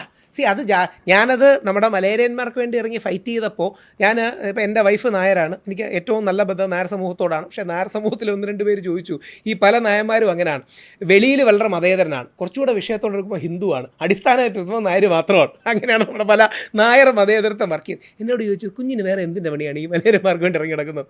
അപ്പോൾ ഒരുപാട് പേർക്ക് അങ്ങനെ ഘടനാപരമായ ഇൻസ്റ്റിറ്റ്യൂഷണൽ കാസ്റ്റീസം, അമേരിക്കയിൽ ഇൻസ്റ്റിറ്റ്യൂഷണൽ റേസിസമാണ്, നമ്മുടെ നാട്ടിൽ ഇൻസ്റ്റിറ്റ്യൂഷണൽ കാസ്റ്റീസം കൊണ്ട് ഇല്ലെന്നൊന്നുമല്ല. പക്ഷേ എത്ര പേരാണ് പരാതി ഈസിയായിട്ട് SC/ST പരാതി പറഞ്ഞാൽ പിന്നീട് ഒന്നും നോക്കണ്ട, അതിനെ ഒന്ന് ഡൈല്യൂട്ട് സുപ്രീം കോടതി ചെയ്തപ്പോഴാണ് പ്രക്ഷോഭങ്ങളും മറ്റും ഉണ്ടായതും. ഒരു കാലത്ത് ഇത് ആവശ്യമായിരുന്നു, ഇല്ലെന്നല്ല. അതേപോലെ സ്ത്രീകളുടെ വിഷയവും ഒരു കാലത്ത് ആവശ്യമായിരുന്നു. കാര്യം ഭവർദേവി അടക്കമുള്ള പല സ്ത്രീകൾക്കും പോലീസ് സ്റ്റേഷനിൽ പീഡനം നേരിട്ടപ്പോഴാണ് ഇത്രയും ടിൽറ്റഡ് ആയത്. അതുകൊണ്ട് ഇല്ലെന്ന് പറയുന്നില്ല, ഇന്നും ഗ്രാമാന്തരങ്ങളിൽ ജാതീയത പ്രശ്നമാണ്, സ്ത്രീകളോടുള്ള വിവേചനം പ്രശ്നമാണ്. പക്ഷേ ഇതിൻ്റെ മിസ്യൂസിനൊരു ഫിൽറ്റർ വേണ്ടേ? ഓക്കെ, അപ്പം ഈ ജയിലിൽ കൂടുതൽ കാലം കഴിയേണ്ടി വന്നത് എങ്ങനെ? അത് ശരിക്കും പറഞ്ഞാൽ 14 ദിവസം കഴിഞ്ഞ 16 ദിവസം 16 അത് ആവശ്യമില്ലായിരുന്നില്ല. ശരിക്കും പറഞ്ഞാൽ എന്നോട് പോലീസുകാരെ നമ്മളോട് താല്പര്യമുള്ളവർ പറഞ്ഞത് ഇലക്ഷൻ കഴിയുന്നത് വരെയുള്ള സമയമായിരിക്കും കൂടുതലും ഇടാൻ നമുക്ക് താല്പര്യം. അതാണ് നമ്മുടെ ഉള്ളിലെ ഒരു മാൻഡേറ്റ് എന്നുള്ളത്. അവർ സത്യസന്ധമായി തുറന്നു പറഞ്ഞു, എനിക്ക് അപ്രീഷിയേറ്റ് ചെയ്യണം. 11-ാം തീയതി എനിക്ക് തരാൻ പോലീസുകാരിരിക്കുകയായിരുന്നു. വേറെ ഒന്നും കൊണ്ടല്ല, പോലീസുകാർ നമ്മളോടും കോടതിയിലും പറഞ്ഞു, കോടതിയിലും പറഞ്ഞു. അതായത് റിപ്പോർട്ട് ഡൈല്യൂട്ട് ആക്കി കൊടുക്കും, ജാമ്യം കൊടുക്കണമെന്ന് പറയില്ല, നമ്മളോട് സഹകരിച്ചു എന്നൊക്കെ എഴുതി കൊടുത്തു. അന്ന് പ്രോസിക്യൂട്ടർ കയറി കോടതിയിൽ പറഞ്ഞു എനിക്ക് പോലീസ് റിപ്പോർട്ട് കിട്ടിയില്ല, കള്ളം പറഞ്ഞു, ഒരു കാര്യമില്ലാതെ കള്ളം പറഞ്ഞു. അപ്പോൾ എൻ്റെ ഫ്രണ്ടിലിരുന്നതിന് ശേഷം പോലീസുകാരൻ ഇയാളുടെ ഓഫീസിൽ വിളിച്ചു, ഞങ്ങൾ രാവിലെ കൊണ്ട് തന്നതല്ലേ, നിങ്ങൾ എന്താണ് അത് ചെയ്യാത്തതെന്ന്. പെട്ടെന്ന് പ്രോസിക്യൂട്ടർ സ്റ്റാൻഡ് മാറ്റി, അത് എനിക്കൊരു ക്ലാരിഫിക്കേഷൻ വേണമായിരുന്നു, അതുകൊണ്ടാണ് ഞാൻ അങ്ങനെ പറഞ്ഞത്. അങ്ങനെ വീണ്ടും ഒരാഴ്ച കൂടെ പോയി. അതിൻ്റെ അവധി വന്നു. ജഡ്ജിൻ്റെ ഒരു ദിവസം പ്രോസിക്യൂട്ടർ വന്നില്ല, ഒരു ദിവസം ജഡ്ജിയുടെ സ്ഥാനം, 2 ദിവസം ശനി ഞായർ. ഇതിൻ്റെ പ്രശ്നം മറ്റൊരാളുടെ ജീവനെ നമ്മൾ കെയർ ചെയ്തില്ലെങ്കിൽ, വാല്യൂ ചെയ്തില്ലെങ്കിൽ, കുറച്ച് ദിവസം ജയിലിൽ കിടക്കട്ടെ എന്ന് വിചാരിച്ചു കഴിഞ്ഞാൽ അതിന് അന്തമില്ല. അങ്ങോട്ടും ഇങ്ങോട്ടും ഉണ്ട് കേട്ടോ. പക്ഷേ നിങ്ങൾ അത്ര നീണ്ടുപോയപ്പോൾ ഭയങ്കര നിരാശ തോന്നി. ഭയങ്കര നിരാശ തോന്നി. 16 ദിവസം ഭയങ്കര കൂടുതലായി. എനിക്ക് ശ്രീ ദിലീപിൻ്റെ അടക്കമുള്ള കേസ് വന്ന ദിവസം വെളിയിൽ വേണമെന്നുണ്ടായിരുന്നു. നമ്മളെല്ലാവരും വിചാരിച്ചത് ശരിക്കും അതുമായിരിക്കാം. സ്റ്റേഷൻ ജാമ്യം തരേണ്ട കേസാണ്. നമ്മുടെ ലോ പ്രകാരം 7514 മാത്രമാണ്. അല്ല, 7514 ആദ്യം ഇട്ടത് അങ്ങനെയല്ല. ആദ്യം ഇട്ടത് അതിജീവിതയുടെ ഫോട്ടോ ഇട്ടു എന്നുള്ളതാണ്. അത് ഇല്ലെന്ന് തെളിഞ്ഞു. കാര്യം AI ഫോട്ടോ ആണ് ഇട്ടത്, 2 ഐഡന്റിറ്റി. പിന്നെ 7514 ആയിട്ടത്, അതിന് 1 വർഷത്തിൽ താഴെയാണ്. അവിടെയാണ് പറഞ്ഞത് സ്റ്റേഷൻ ജാമ്യം കൊടുക്കുന്നതിന് പകരം സെഷൻസ് ജാമ്യം കൊടുക്കണമല്ല. അതിൻ്റെ ഒരു പ്രോബ്ലം എന്നറിയോ, കുറ്റം ചെയ്തില്ലോ എന്നൊരു രണ്ടാമത്തെ കാര്യം. ഇപ്പോൾ ഈ വെളിപ്പെടുത്തിയിരിക്കുന്ന കുറ്റകൃത്യം എനിക്ക് IT Act 7514 മാത്രം. മറ്റേ 7514 എന്ന് പറഞ്ഞാൽ സെക്ഷുവലി കളേർഡ് റിമാർക്ക്. അതെ, സെക്ഷുവലി കളേർഡ് റിമാർക്ക് അത് നോൺ ബെയിലബിൾ ആണല്ലോ. 75 ടോട്ടൽ സെക്ഷൻസ് ആണ് നോൺ ബെയിലബിൾ ആയിട്ട് വരുന്നത്. 7514 സ്റ്റാൻഡ് അലോൺ ആയിട്ട് നോൺ ബെയിലബിൾ ആണോ, it's A matter of debate. പക്ഷേ അങ്ങനൊന്നുമില്ല, 2 ദിവസം ജയിലിടണം. അല്ല, ഇതിവരിടുന്നത് ഞാൻ പറഞ്ഞു, എനിക്കെതിരെ എത്ര കേസ്, എനിക്കൊന്ന് 120 കേസുകൾ ആലോചിച്ച് നോക്കൂ. എല്ലാം മിക്കതും ജാമ്യമില്ല വകുപ്പ്, ചുമ്മാ അങ്ങോട്ടുമാണ്. അല്ല, ഇതൊരു ടൂളായിട്ട് യൂസ് ചെയ്യരുത്. ഇതിന്റെ പ്രശ്നം ഇത് പിന്നെ ട്രയലിൽ എത്രയോ കാലം കഴിഞ്ഞാണ് വരുന്നത്. എത്ര രൂപ മുടക്കണം. ഞാൻ എൻ്റെ ഈ തിരക്കിൻ്റെ ഇടയിൽ ഇപ്പം ഓരോ ദിവസവും ആഴ്ച 2 ദിവസങ്ങളിൽ എനിക്ക് കോടതിയിൽ പോകണം. അങ്ങ് കണ്ണൂർ മുതൽ കോഴിക്കോടിൻ്റെ പല സ്ഥലങ്ങൾ മുതൽ പാറശാല വരെ ഇത് നമ്മുടെ ലീഗൽ സിസ്റ്റത്തെ ഹാരാസ്മെന്റിന്റെ ടൂളായി ഉപയോഗിക്കുമ്പോൾ ലീഗൽ സിസ്റ്റത്തിന്റെ സാങ്ക്ടിറ്റിയാണ് ഇല്ലാതാകുന്നത്. ഓക്കെ, അപ്പം ഞാൻ ഒരു കാര്യം എനിക്ക് ചോദിക്കാൻ ആഗ്രഹിക്കുന്നത്, സ്വാഭാവികമായിട്ടും താങ്കൾ കൂടുതലും ഒരു സ്ത്രീ വിരുദ്ധൻ എന്ന തരത്തിൽ വേണമെങ്കിൽ വ്യാഖ്യാനിക്കും. ഞാൻ പറഞ്ഞിപ്പം നിങ്ങളിപ്പോൾ ഉദ്ദേശിക്കുന്ന രാഹുൽ മാങ്കൂട്ടത്തിൻ്റെ വിഷയത്തിലോ അല്ലെങ്കിൽ ഏതെങ്കിലും രണ്ട് പർട്ടിക്കുലർ വിഷയത്തിൽ എടുക്കുന്നതിൽ എനിക്ക് അതിശയമില്ല. കാരണം രാഹുൽ മാങ്കൂട്ടത്തിൻ്റെ കാര്യത്തിൽ എൻ്റെ സ്റ്റാൻഡ് രാഹുലിനോട് അന്യായം കാണിച്ചു എന്നുള്ള എൻ്റെ സ്റ്റാൻഡ്. എന്നെ കുറേ പേര് വിളിക്കും. പക്ഷെ എല്ലാ വിഷയത്തിലും നിങ്ങളൊരു സ്ത്രീ പീഡിപ്പിച്ചു എന്നറിഞ്ഞാൽ അപ്പം തന്നെ സ്ത്രീക്കെതിരായി പീഡിപ്പിച്ചാക്കുക അനുകൂലമായി എടുക്കുന്നു എന്നൊരു തോന്നലാണ് പൊതുസമൂഹത്തിനുള്ളത്. രണ്ട് ക്ലാരിഫിക്കേഷൻ നൽകാം. ഒന്ന്, ഇപ്പം ഉദാഹരണം സവാദിൻ്റെ വിഷയം. സവാദിൻ്റെ വിഷയത്തിൽ ഞാനൊരു സ്റ്റാൻഡും എടുത്തിട്ടില്ല എന്ന് മാത്രമല്ല, സവാദിനെ പിന്തുണച്ചിട്ടില്ല എന്ന് മാത്രമല്ല, രണ്ടാമത്തെ കേസിൽ സവാദിൻ്റെ വന്നപ്പോൾ ആദ്യ കേസിലെ പരാതിക്കാരിയായ മസ്താനിയെ വിളിച്ച് ഞാൻ ഖേദപ്രകടനം നടത്തി. ഖേദപ്രകടനം നടത്തിയതിൻ്റെ കാരണം മസ്താനിയെ വേണ്ട രീതിയിൽ പിന്തുണച്ചില്ല എന്ന് എനിക്ക് തോന്നിയുകൊണ്ടാണ്. കാര്യം സവാദിൻ്റെ കേസിൽ രണ്ടാമതും കൂടെ വന്നപ്പം റിപ്പീറ്റ് ഒഫൻഡറോ അല്ലെങ്കിൽ റിപ്പീറ്റ് അക്യൂസ്ഡോ ആയാൽ സ്ട്രെങ്ത് കൂടുതലാണ്. ഇനിയും കോടതി തീരുമാനിക്കട്ടെ. പക്ഷേ റിപ്പീറ്റ് അക്യൂസ്ഡ് ആയ ചാൻസ് കൂടുതലാണ്. കാര്യം രണ്ട് വ്യത്യസ്ത ജില്ലകളിലെ രണ്ട് വ്യത്യസ്ത ബസ്സുകളിൽ നിന്ന് ഒരാൾ ഒരേ ക്രൈം ചെയ്ത് പിടിക്കപ്പെട്ടു എന്ന് പറഞ്ഞാൽ ശരിയായിരിക്കും, എനിക്കറിയില്ല, ശരിയായിരിക്കാനാണ് ചാൻസ് കൂടുതൽ. പക്ഷേ മസ്താനിയെ വിളിച്ച് ഞാൻ ഖേദപ്രകടനം നടത്തി. രണ്ട്, നമ്മുടെ പറയുന്ന ഒറ്റ പോയിൻ്റേ ഉള്ളൂ, പ്രിസംഷൻ ഓഫ് ഇന്നസെൻസ് ആണ് ഇന്ത്യൻ നിയമ സംവിധാനത്തിൻ്റെയും ലോക നിയമ സംവിധാനത്തിൻ്റെയും അടിസ്ഥാനം. ഇപ്പോൾ ഇവിടെ വാദിക്കുന്നത് പ്രിസംഷൻ ഓഫ് ഗിൽറ്റ് വെച്ചാണ്. ആ പ്രിസംഷൻ ഓഫ് ഗിൽറ്റിൻ്റെ ഏറ്റവും വലിയ ഉദാഹരണമാണ് കോടതികൾ പോലും രാഹുൽ മാങ്കൂട്ടത്തിൻ്റെ അഫിഡവിറ്റിൽ പോലും ആ പെൺകുട്ടിയെ നമ്മൾ സർവൈവർ എന്നും വിക്റ്റിം എന്നുമാണ് പറയുന്നത്. അതിൻ്റെ ഒരു പ്രശ്നം എന്താ അറിയോ സാർ? വിക്റ്റിം എന്ന് നമ്മൾ വിളിക്കുന്നതിന് പ്രശ്നമല്ല, കംപ്ലൈനൻ്റ് എന്ന് വിളിച്ചില്ലെങ്കിൽ ഓൾറെഡി നമ്മൾ കേസ് പ്രൊഡ്യൂസ്ഡ് ആവില്ലേ? അതായത് കംപ്ലൈനൻ്റ് അല്ല, ഈ പെൺകുട്ടി വിക്റ്റിം എന്ന് വിളിച്ചാൽ ഓൾറെഡി കേസ് പ്രൊഡ്യൂസ്ഡ് ആയില്ലേ? സർവൈവർ എന്ന് വിളിച്ചാൽ ഓൾറെഡി കേസ് പ്രൊഡ്യൂസ്ഡ് ആയില്ലേ? പക്ഷേ രാഹുൽ മാങ്കൂട്ടത്തിൻ്റെ അടക്കമുള്ള അഡ്വക്കേറ്റ്സ് എഴുതി കൊടുക്കുമ്പോൾ അവരതിൻ്റെ ലീഗൽ സാങ്ക്ടിറ്റി വെച്ച് എഴുതി കൊടുക്കുന്നതാണ്, we have already produced the case. ഇതാണ് പ്രശ്നം. ഇനി രാഹുൽ മാങ്കൂട്ടത്തിൻ്റെ കേസ് എടുക്കാം. ആദ്യ കേസിൽ രാഹുൽ മാങ്കൂട്ടത്തിൻ്റെ ജാമ്യം നിഷേധിച്ച നസീറ മാഡത്തിൻ്റെ വിധിയിൽ റേപ്പ് അലിഗേഷൻ നിലനിൽക്കില്ല എന്ന് എഴുതിയിട്ടുണ്ട്. പിന്നെ ഈ പെൺകുട്ടി എങ്ങനെ? രണ്ടാമത്തെ കേസിൽ അല്ല, ആദ്യത്തെ കേസിൽ നിഷേധിച്ച പക്ഷേ അവർ പറഞ്ഞത് നിർബന്ധിത അബോർഷൻ നിലനിൽക്കും എന്നാണ് പറഞ്ഞത്. നിർബന്ധിത പീഡനം നിലനിൽക്കില്ലെങ്കിൽ ഈ പെൺകുട്ടി എങ്ങനെ സർവൈവറോ വിക്റ്റിമോ ആവും? കംപ്ലൈൻറ്റൻ്റ് മാത്രമേ ആവുള്ളൂ. രണ്ടാമത്തെ പരാതിയിൽ സംശയം പ്രകടിപ്പിച്ചു, പക്ഷേ മൂന്നാമത്തെ പരാതിയിൽ റേപ്പ് നിലനിൽക്കുമെന്ന് പറഞ്ഞു. അതും പറയണമല്ലോ. മൂന്ന് പെർസ്പെക്റ്റീവാണ്. പക്ഷേ അപ്പോൾ ആദ്യത്തെ പെൺകുട്ടി എങ്ങനെ അതിജീവിതയാകും? അങ്ങനെ ആ പെൺകുട്ടി അതിജീവിത അല്ലെന്ന് പറഞ്ഞതിനാണ് ഞാൻ എൻ്റെ ജാമ്യം ക്യാൻസൽ ചെയ്യണമെന്ന് പറഞ്ഞ് പോയിരിക്കുന്നത്. ചൊവ്വാഴ്ച വീണ്ടും വാദം വരുന്നത്. അപ്പം എക്സ്ട്രീംലി ലോഡഡും വൺ സൈഡഡുമാണ്. നമ്മൾ പറയുന്നത് കുറച്ചുകൂടെ ഒരു ബാലൻസ് വേണം. പ്ലീസ് റിമെമ്പർ, ഞങ്ങൾ വാദിക്കുന്ന ഇക്വാളിറ്റിക്ക് വേണ്ടി അല്ല, സ്ത്രീ പുരുഷ സമത്വത്തിന് വേണ്ടി അല്ല. സ്ത്രീകൾക്ക് കൂടുതൽ പ്രിഫറൻസ് കൊടുക്കണം, സ്ത്രീകൾക്ക് കൂടുതൽ പ്രയോറിറ്റിയും പ്രീസിഡൻസും കൊടുക്കണം. എന്നാൽ പുരുഷന് കൈകാല് കെട്ടിയിട്ട് നീന്താൻ പറയരുത്. പുരുഷനും കൂടി ഫൈറ്റ് ചെയ്യാനുള്ളൊരു ഫെയർ ചാൻസ് ആൻഡ് സ്പേസ് കൊടുക്കണം. ഇത്രയും നമ്മുടെ ഡിമാൻഡ്. അല്ല, ഈ ഞാൻ ചോദിക്കുന്നത് ഇത് പറയുമ്പോഴും ഇപ്പോൾ സ്ത്രീകളുടെ സംരക്ഷണം നമ്മൾ പറഞ്ഞ എന്തിനാണ് അതിജീവിതയെ, അല്ലെങ്കിൽ അതിജീവിത വാക്ക് തെറ്റാണെന്ന് പറയുന്നത്? ഇതിലൊരു ഈ കേസിൽ ശരിയല്ലാന്നേ പറഞ്ഞു. ആയിക്കോട്ടെ, ഞാൻ പറഞ്ഞ ഈ കേസുകളിലൊക്കെ പരാതിക്കാരിയെ നിങ്ങൾ അധിക്ഷേപിക്കുന്ന തരത്തിലേക്ക് രണ്ട്, ഞാനത് ഈ അങ്ങ് കോടതിയുടെ സാധനങ്ങൾ പ്രൊസീഡിംഗ് ശ്രദ്ധിച്ചറിയാം. പോലീസുകാരോട് നമ്മുടെ അഡ്വക്കേറ്റും കോടതിയും ചോദിച്ചു, എന്താണ് അധിക്ഷേപിച്ചത്? അധിക്ഷേപിക്കാൻ ഏതെങ്കിലും ഒരു വാക്ക് വേണമല്ലോ, ഏതെങ്കിലും ഒരു വാക്ക്, വരി, അങ്ങനെ ഒരു വാക്ക് അവർക്കില്ല. അവർ അധിക്ഷേപിച്ചു. നമ്മൾ പലതും കാണുമ്പോൾ ബ്ലാങ്ക്. രണ്ട് കാര്യങ്ങളാണ്, പരിഹാസം വേറെ, അധിക്ഷേപം വേറെ. പക്ഷേ ഒരു കാര്യം ഞാൻ സ്പിരിറ്റിൽ എഗ്രി ചെയ്യുന്നു. ഷാജൻ സാറിൻ്റെ അടക്കം, കോടതികളുടെ അടക്കം, എൻ്റെ തന്നെ നല്ല സുഹൃത്തുക്കളുടെ അടക്കം പറഞ്ഞിട്ട് എന്നോട് പറഞ്ഞു, നിങ്ങളുടെ ടോൺ കുറച്ച് ഹാർഷും അഗ്രസീവും ആവുന്നുണ്ട്. ഞാൻ അതിന് ശേഷം ഷാജൻ സാറിനോട് വ്യക്തിപരമായി സംസാരിച്ചു. ഞാൻ ടോൺ ഡൗൺ ചെയ്യാൻ തീരുമാനിച്ചു. രണ്ട് കാര്യം കൊണ്ടാണ്. ഒന്ന്, അത് എനിക്ക് നേരെയുള്ളൊരു ഫെയർ ക്രിറ്റിസിസമാണ്, അവർ പറയുന്നത് സത്യമുണ്ട്. പിന്നെ രണ്ട്, എനിക്ക് മനസ്സിലായ ഒരു കാര്യം, നമ്മൾ 20 പറഞ്ഞാൽ നമ്മുടെ കൂടെ നിൽക്കുന്നവൻ അത് 80 പറയും. അതായത് നമ്മൾ ഏതെങ്കിലും എന്താ പറയുക, ഒന്ന് ഇട്ട് കൊടുത്താൽ താഴെ നിൽക്കുന്ന സോഷ്യൽ മീഡിയയിലെ മുഖമില്ലാത്ത ആൾക്കാരോ മുഖമുള്ള ആൾക്കാരോ അത് 5 ഇരട്ടിയാക്കും. അപ്പം പരമാവധി ടോൺ ഡൗൺ ചെയ്യണമെന്നുള്ളതുണ്ട്. അതുകൊണ്ടാണ് നമ്മുടെ രണ്ട് വ്യത്യാസമുണ്ട്. അതായത് രാഹുൽ മാങ്കൂട്ടത്തെ ന്യായീകരിക്കുന്നതിൽ തെറ്റില്ല, കറക്റ്റ്. പക്ഷേ ഞാൻ ചെയ്തുകൊണ്ടിരിക്കുന്നത് രാഹുലിനെ ഈ കാര്യത്തിൽ, രാഹുൽ റേപ്പിന് അല്ല, പക്ഷെ നമ്മൾ ആ പരാതിക്കാരിയെ അഡ്രസ് ചെയ്യണ്ട. ഞാനിപ്പോൾ അതുകൊണ്ടാണ് ഞാൻ ഇന്നലത്തെ ശ്രീകണ്ഠൻ നായർ സാറിന്റെ ഷോയിലടക്കം പോയപ്പോൾ കഴിയുന്നത്ര ആ പെൺകുട്ടിയുടെ പേര് പരാമർശിച്ചില്ല. പേര് കളയണ്ട, അവരെ അധിക്ഷേപിക്കുന്നു ഒന്നും വേണ്ട.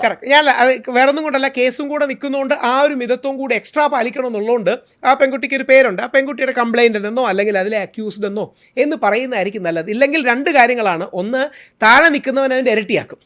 പ്ലസ് ആ പെൺകുട്ടിക്കടക്കം കൂടുതൽ നമ്മളെ ടാർഗറ്റ് ചെയ്യാനോ അല്ലെങ്കിൽ വേറൊരാൾക്ക് ടാർഗറ്റ് ചെയ്യാനുള്ള സ്പേസ് ഉണ്ടാകും. കാര്യം ആ പെൺകുട്ടി നാളെ ഒരു പരാതി കൊണ്ട് കൊടുത്തു കഴിഞ്ഞാൽ അതിജീവിതയെ ആക്ഷേപിച്ചു എന്ന് പറഞ്ഞാൽ ആ പെൺകുട്ടിക്ക് നമുക്കെതിരെ കേസ് കൊടുക്കും.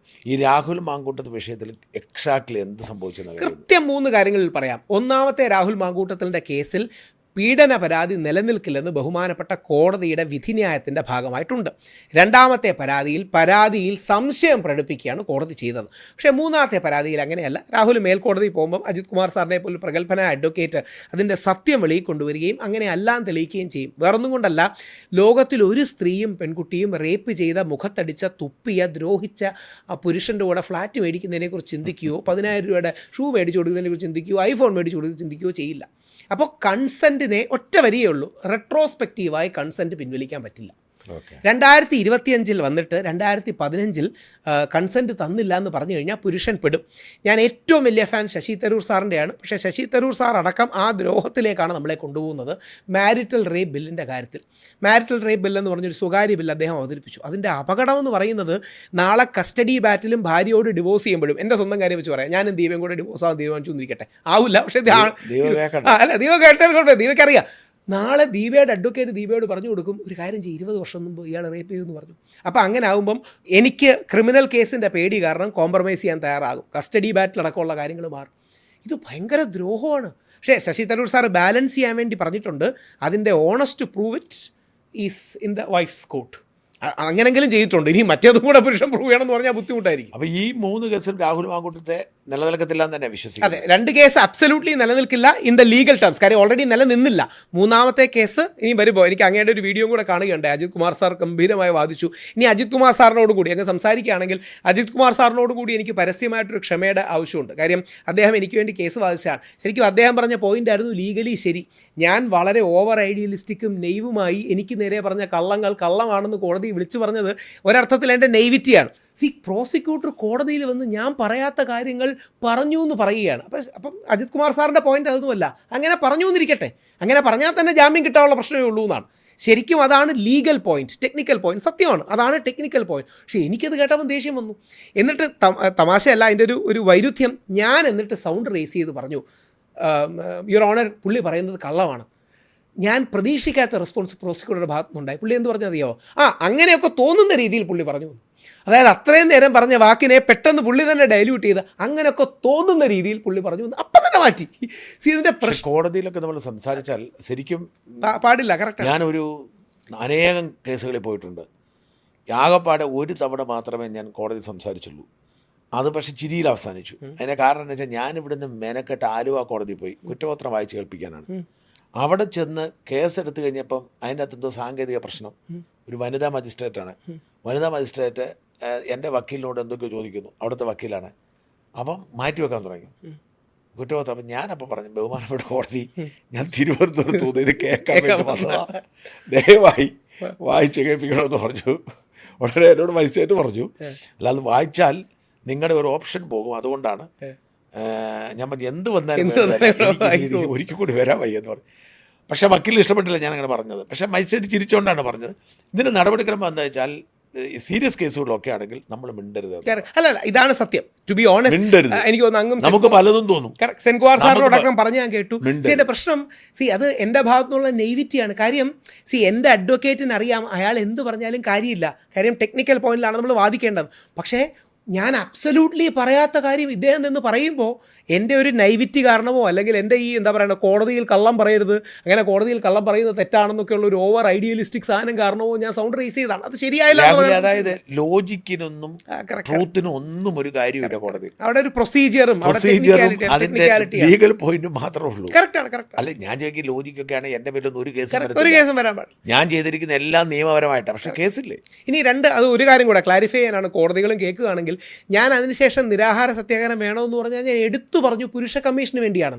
അതായത് ജയിലിലേക്ക് ഞാൻ പോവാണ്, പുരുഷ കമ്മീഷന് വേണ്ടിയാണ് നിരാഹാരം. പക്ഷേ കോടതി മാധ്യമങ്ങൾ അപ്പം കോടതി വിധിക്കെതിരെയാണെന്നും എന്ന രീതിയിൽ അത് വ്യാഖ്യാനം ഞാൻ എടുത്തു പറഞ്ഞിട്ടുണ്ടായിരുന്നു. ഞാൻ എന്നിട്ട് പിന്നീട് അത് കോടതിയിൽ ക്ലാരിഫൈ ചെയ്തു. പുരുഷ കമ്മീഷൻ എന്ന വിഷയം റേസ് ചെയ്യാൻ വേണ്ടിയാണ് ഈ നിരാഹാരം. പക്ഷേ ദിലീപിന്റെ വിഷയമോ ദിലീപിന്റെ വിഷയത്തിലെ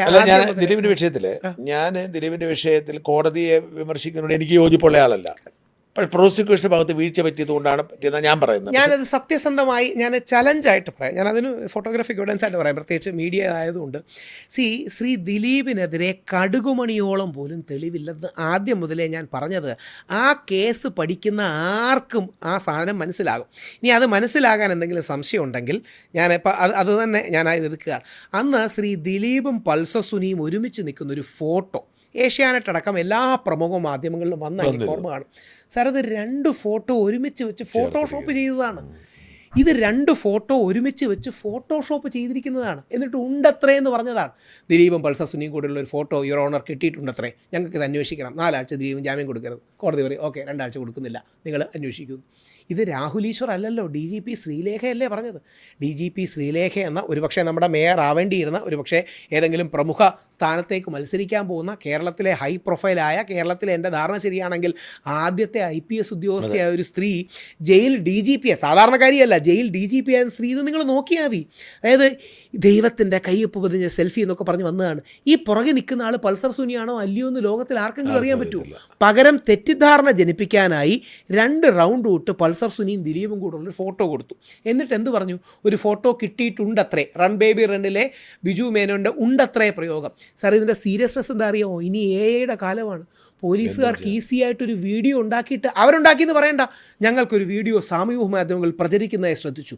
ഇയാളും ആ പെൺകുട്ടിയും കൂടെ ഒരു ഹോട്ടലിൽ, ഇയാളൊരു കുട്ടിയെ എടുത്തുകൊണ്ട് ആ ഹോട്ടലിനുള്ളിലേക്ക് കയറുന്നത് നമുക്ക് തോന്നിയിട്ടുണ്ട്. ഇയാൾക്ക് 3 ആഴ്ച നിഷേധിക്കണം, അല്ലെങ്കിൽ 4 ആഴ്ച നിഷേധിക്കണം. കോടതി 4 ആഴ്ച കൊടുക്കില്ല, പകരം 2 ആഴ്ച പറയും. കസ്റ്റഡി 5 ദിവസം ചോദിച്ചാൽ 3 ദിവസം കൊടുക്കും, ഒരാഴ്ച ചോദിച്ചാൽ 4 ദിവസം കൊടുക്കും. ഇതാണല്ലോ യൂഷ്വൽ പ്രൊസീജിയർ. അയാൾ ജീവിതകാലം മുഴുവൻ ഈ കേസിൽപ്പെടും. അയാൾ ജീവിതകാലം മുഴുവൻ, എനിക്കിതിൻ്റെ ഒരു തമാശ പറഞ്ഞ വിക്റ്റിമുമാണ്. ഏറ്റവും പ്രമുഖ മലയാളത്തിലെ മാധ്യമം, അപ്പോൾ ഏതാണെന്ന് ഉദ്ദേശിക്കാമല്ലോ, ഏറ്റവും പ്രമുഖ പത്രം അടക്കം മാധ്യമം, രാഹുൽ ഈശ്വർ ജയിലിൽ നിന്ന് നിരാഹാരം തീർന്നു എന്ന് പറഞ്ഞ് വെള്ളം കുടിച്ചു എന്നൊരു ഫോട്ടോ കൊടുത്തു. അത് ഏറ്റവും വലിയ മാധ്യമത്തിൽ നിന്ന് പ്രതീക്ഷിക്കില്ലല്ലോ. ഞാൻ വെള്ളം കുടിച്ചുകൊണ്ടിരിക്കുന്ന ഫോട്ടോ, എൻ്റെ വീട്ടുകാരടക്കം ഞാൻ വെള്ളം കുടിച്ചാന്ന് വിശ്വസിച്ചു.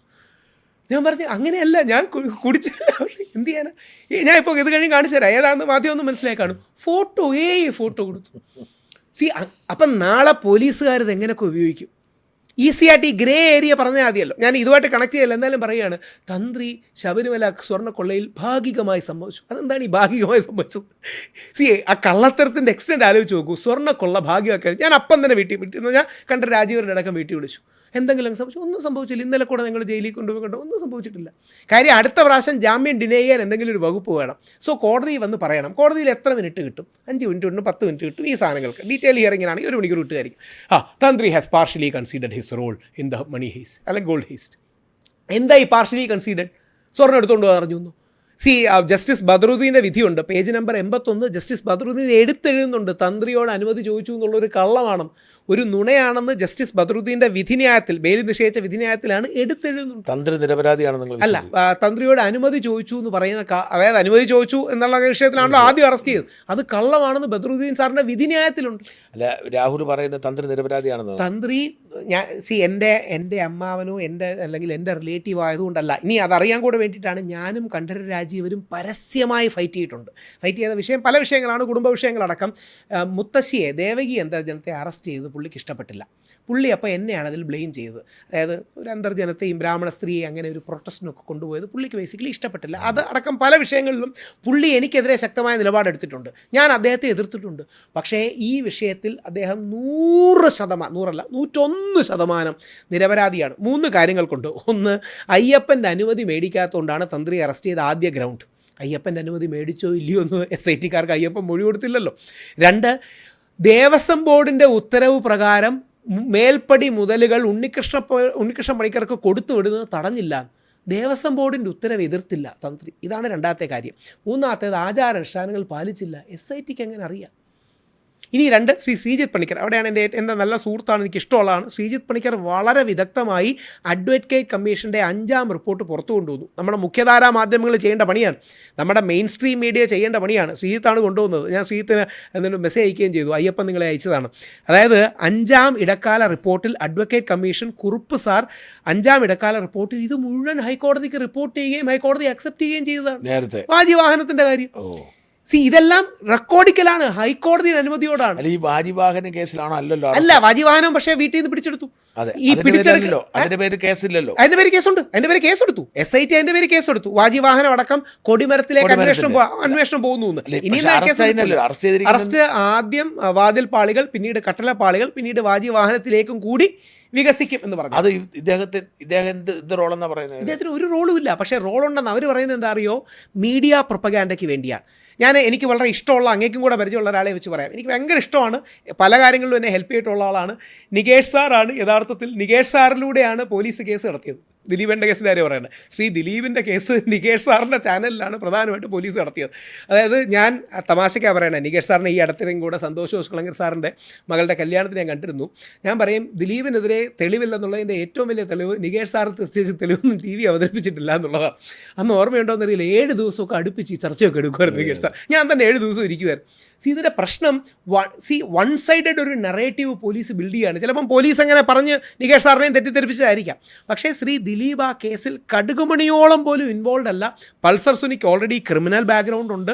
പൾസർ സുനിക്ക് ഓൾറെഡി അങ്ങനെ ഒരു മേനക ചേച്ചിയെയും ശ്രീ മേനക സുരേഷിനെയും സുരേഷ് കുമാറും ഒക്കെ പരാതി കൊടുത്തിട്ടുണ്ട്.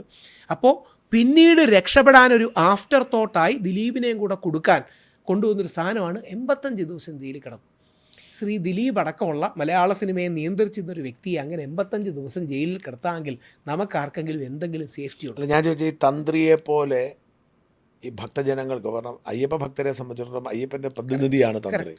അപ്പോൾ അങ്ങനെ ഒരാളെ കള്ളക്കേസ് ഈസി അല്ലേ, ന്യൂട്രലൈസ് ചെയ്താൽ പോരെ? ധൈര്യം ഉണ്ടാവും. അതിന്റെ ധൈര്യം എങ്ങനെയാ വരുന്നതെന്ന് അറിയോ സാർ? അത് പലപ്പോഴും നാളെ ഇദ്ദേഹം നിരപരാധിയാണ് തെളിഞ്ഞത് 100% തെളിയുകയും ചെയ്യും. അന്ന് ഇവർക്ക് വലിയ ദോഷം അവര് അത്രയൊന്നും കടന്ന് ചിന്തിക്കാതെ ചെയ്യുന്നതിന്റെ റീസൺ ഒന്ന്, ഞാൻ പറഞ്ഞ ഇപ്പൊ രാഷ്ട്രീയത്തിൽ ഒരാളെ പോയി വിട്ടു, ഇപ്പൊ ദിലീപിനെ വിട്ടു, അതുപോലല്ലോ ഇത് 100% അങ്ങനെ തന്നെ സംഭവിക്കും. അത് CPM ബാക്ക്ലാഷ് അടിക്കുകയും ചെയ്യും. അത് ഞാൻ പറയുന്നതിന്റെ കാരണം, ഹിന്ദു സമൂഹത്തിന്റെ റെസ്പോൺസ് ടൈം വളരെ എക്സ്റ്റെൻഡഡ് ആണ്. അതായത് കൃത്യമായി പറഞ്ഞാൽ കേരളത്തിൽ ഏറ്റവും നല്ല ഷോർട്ട് റെസ്പോൺസ് ടൈം മുസ്ലിം കമ്മ്യൂണിറ്റിക്കാണ്.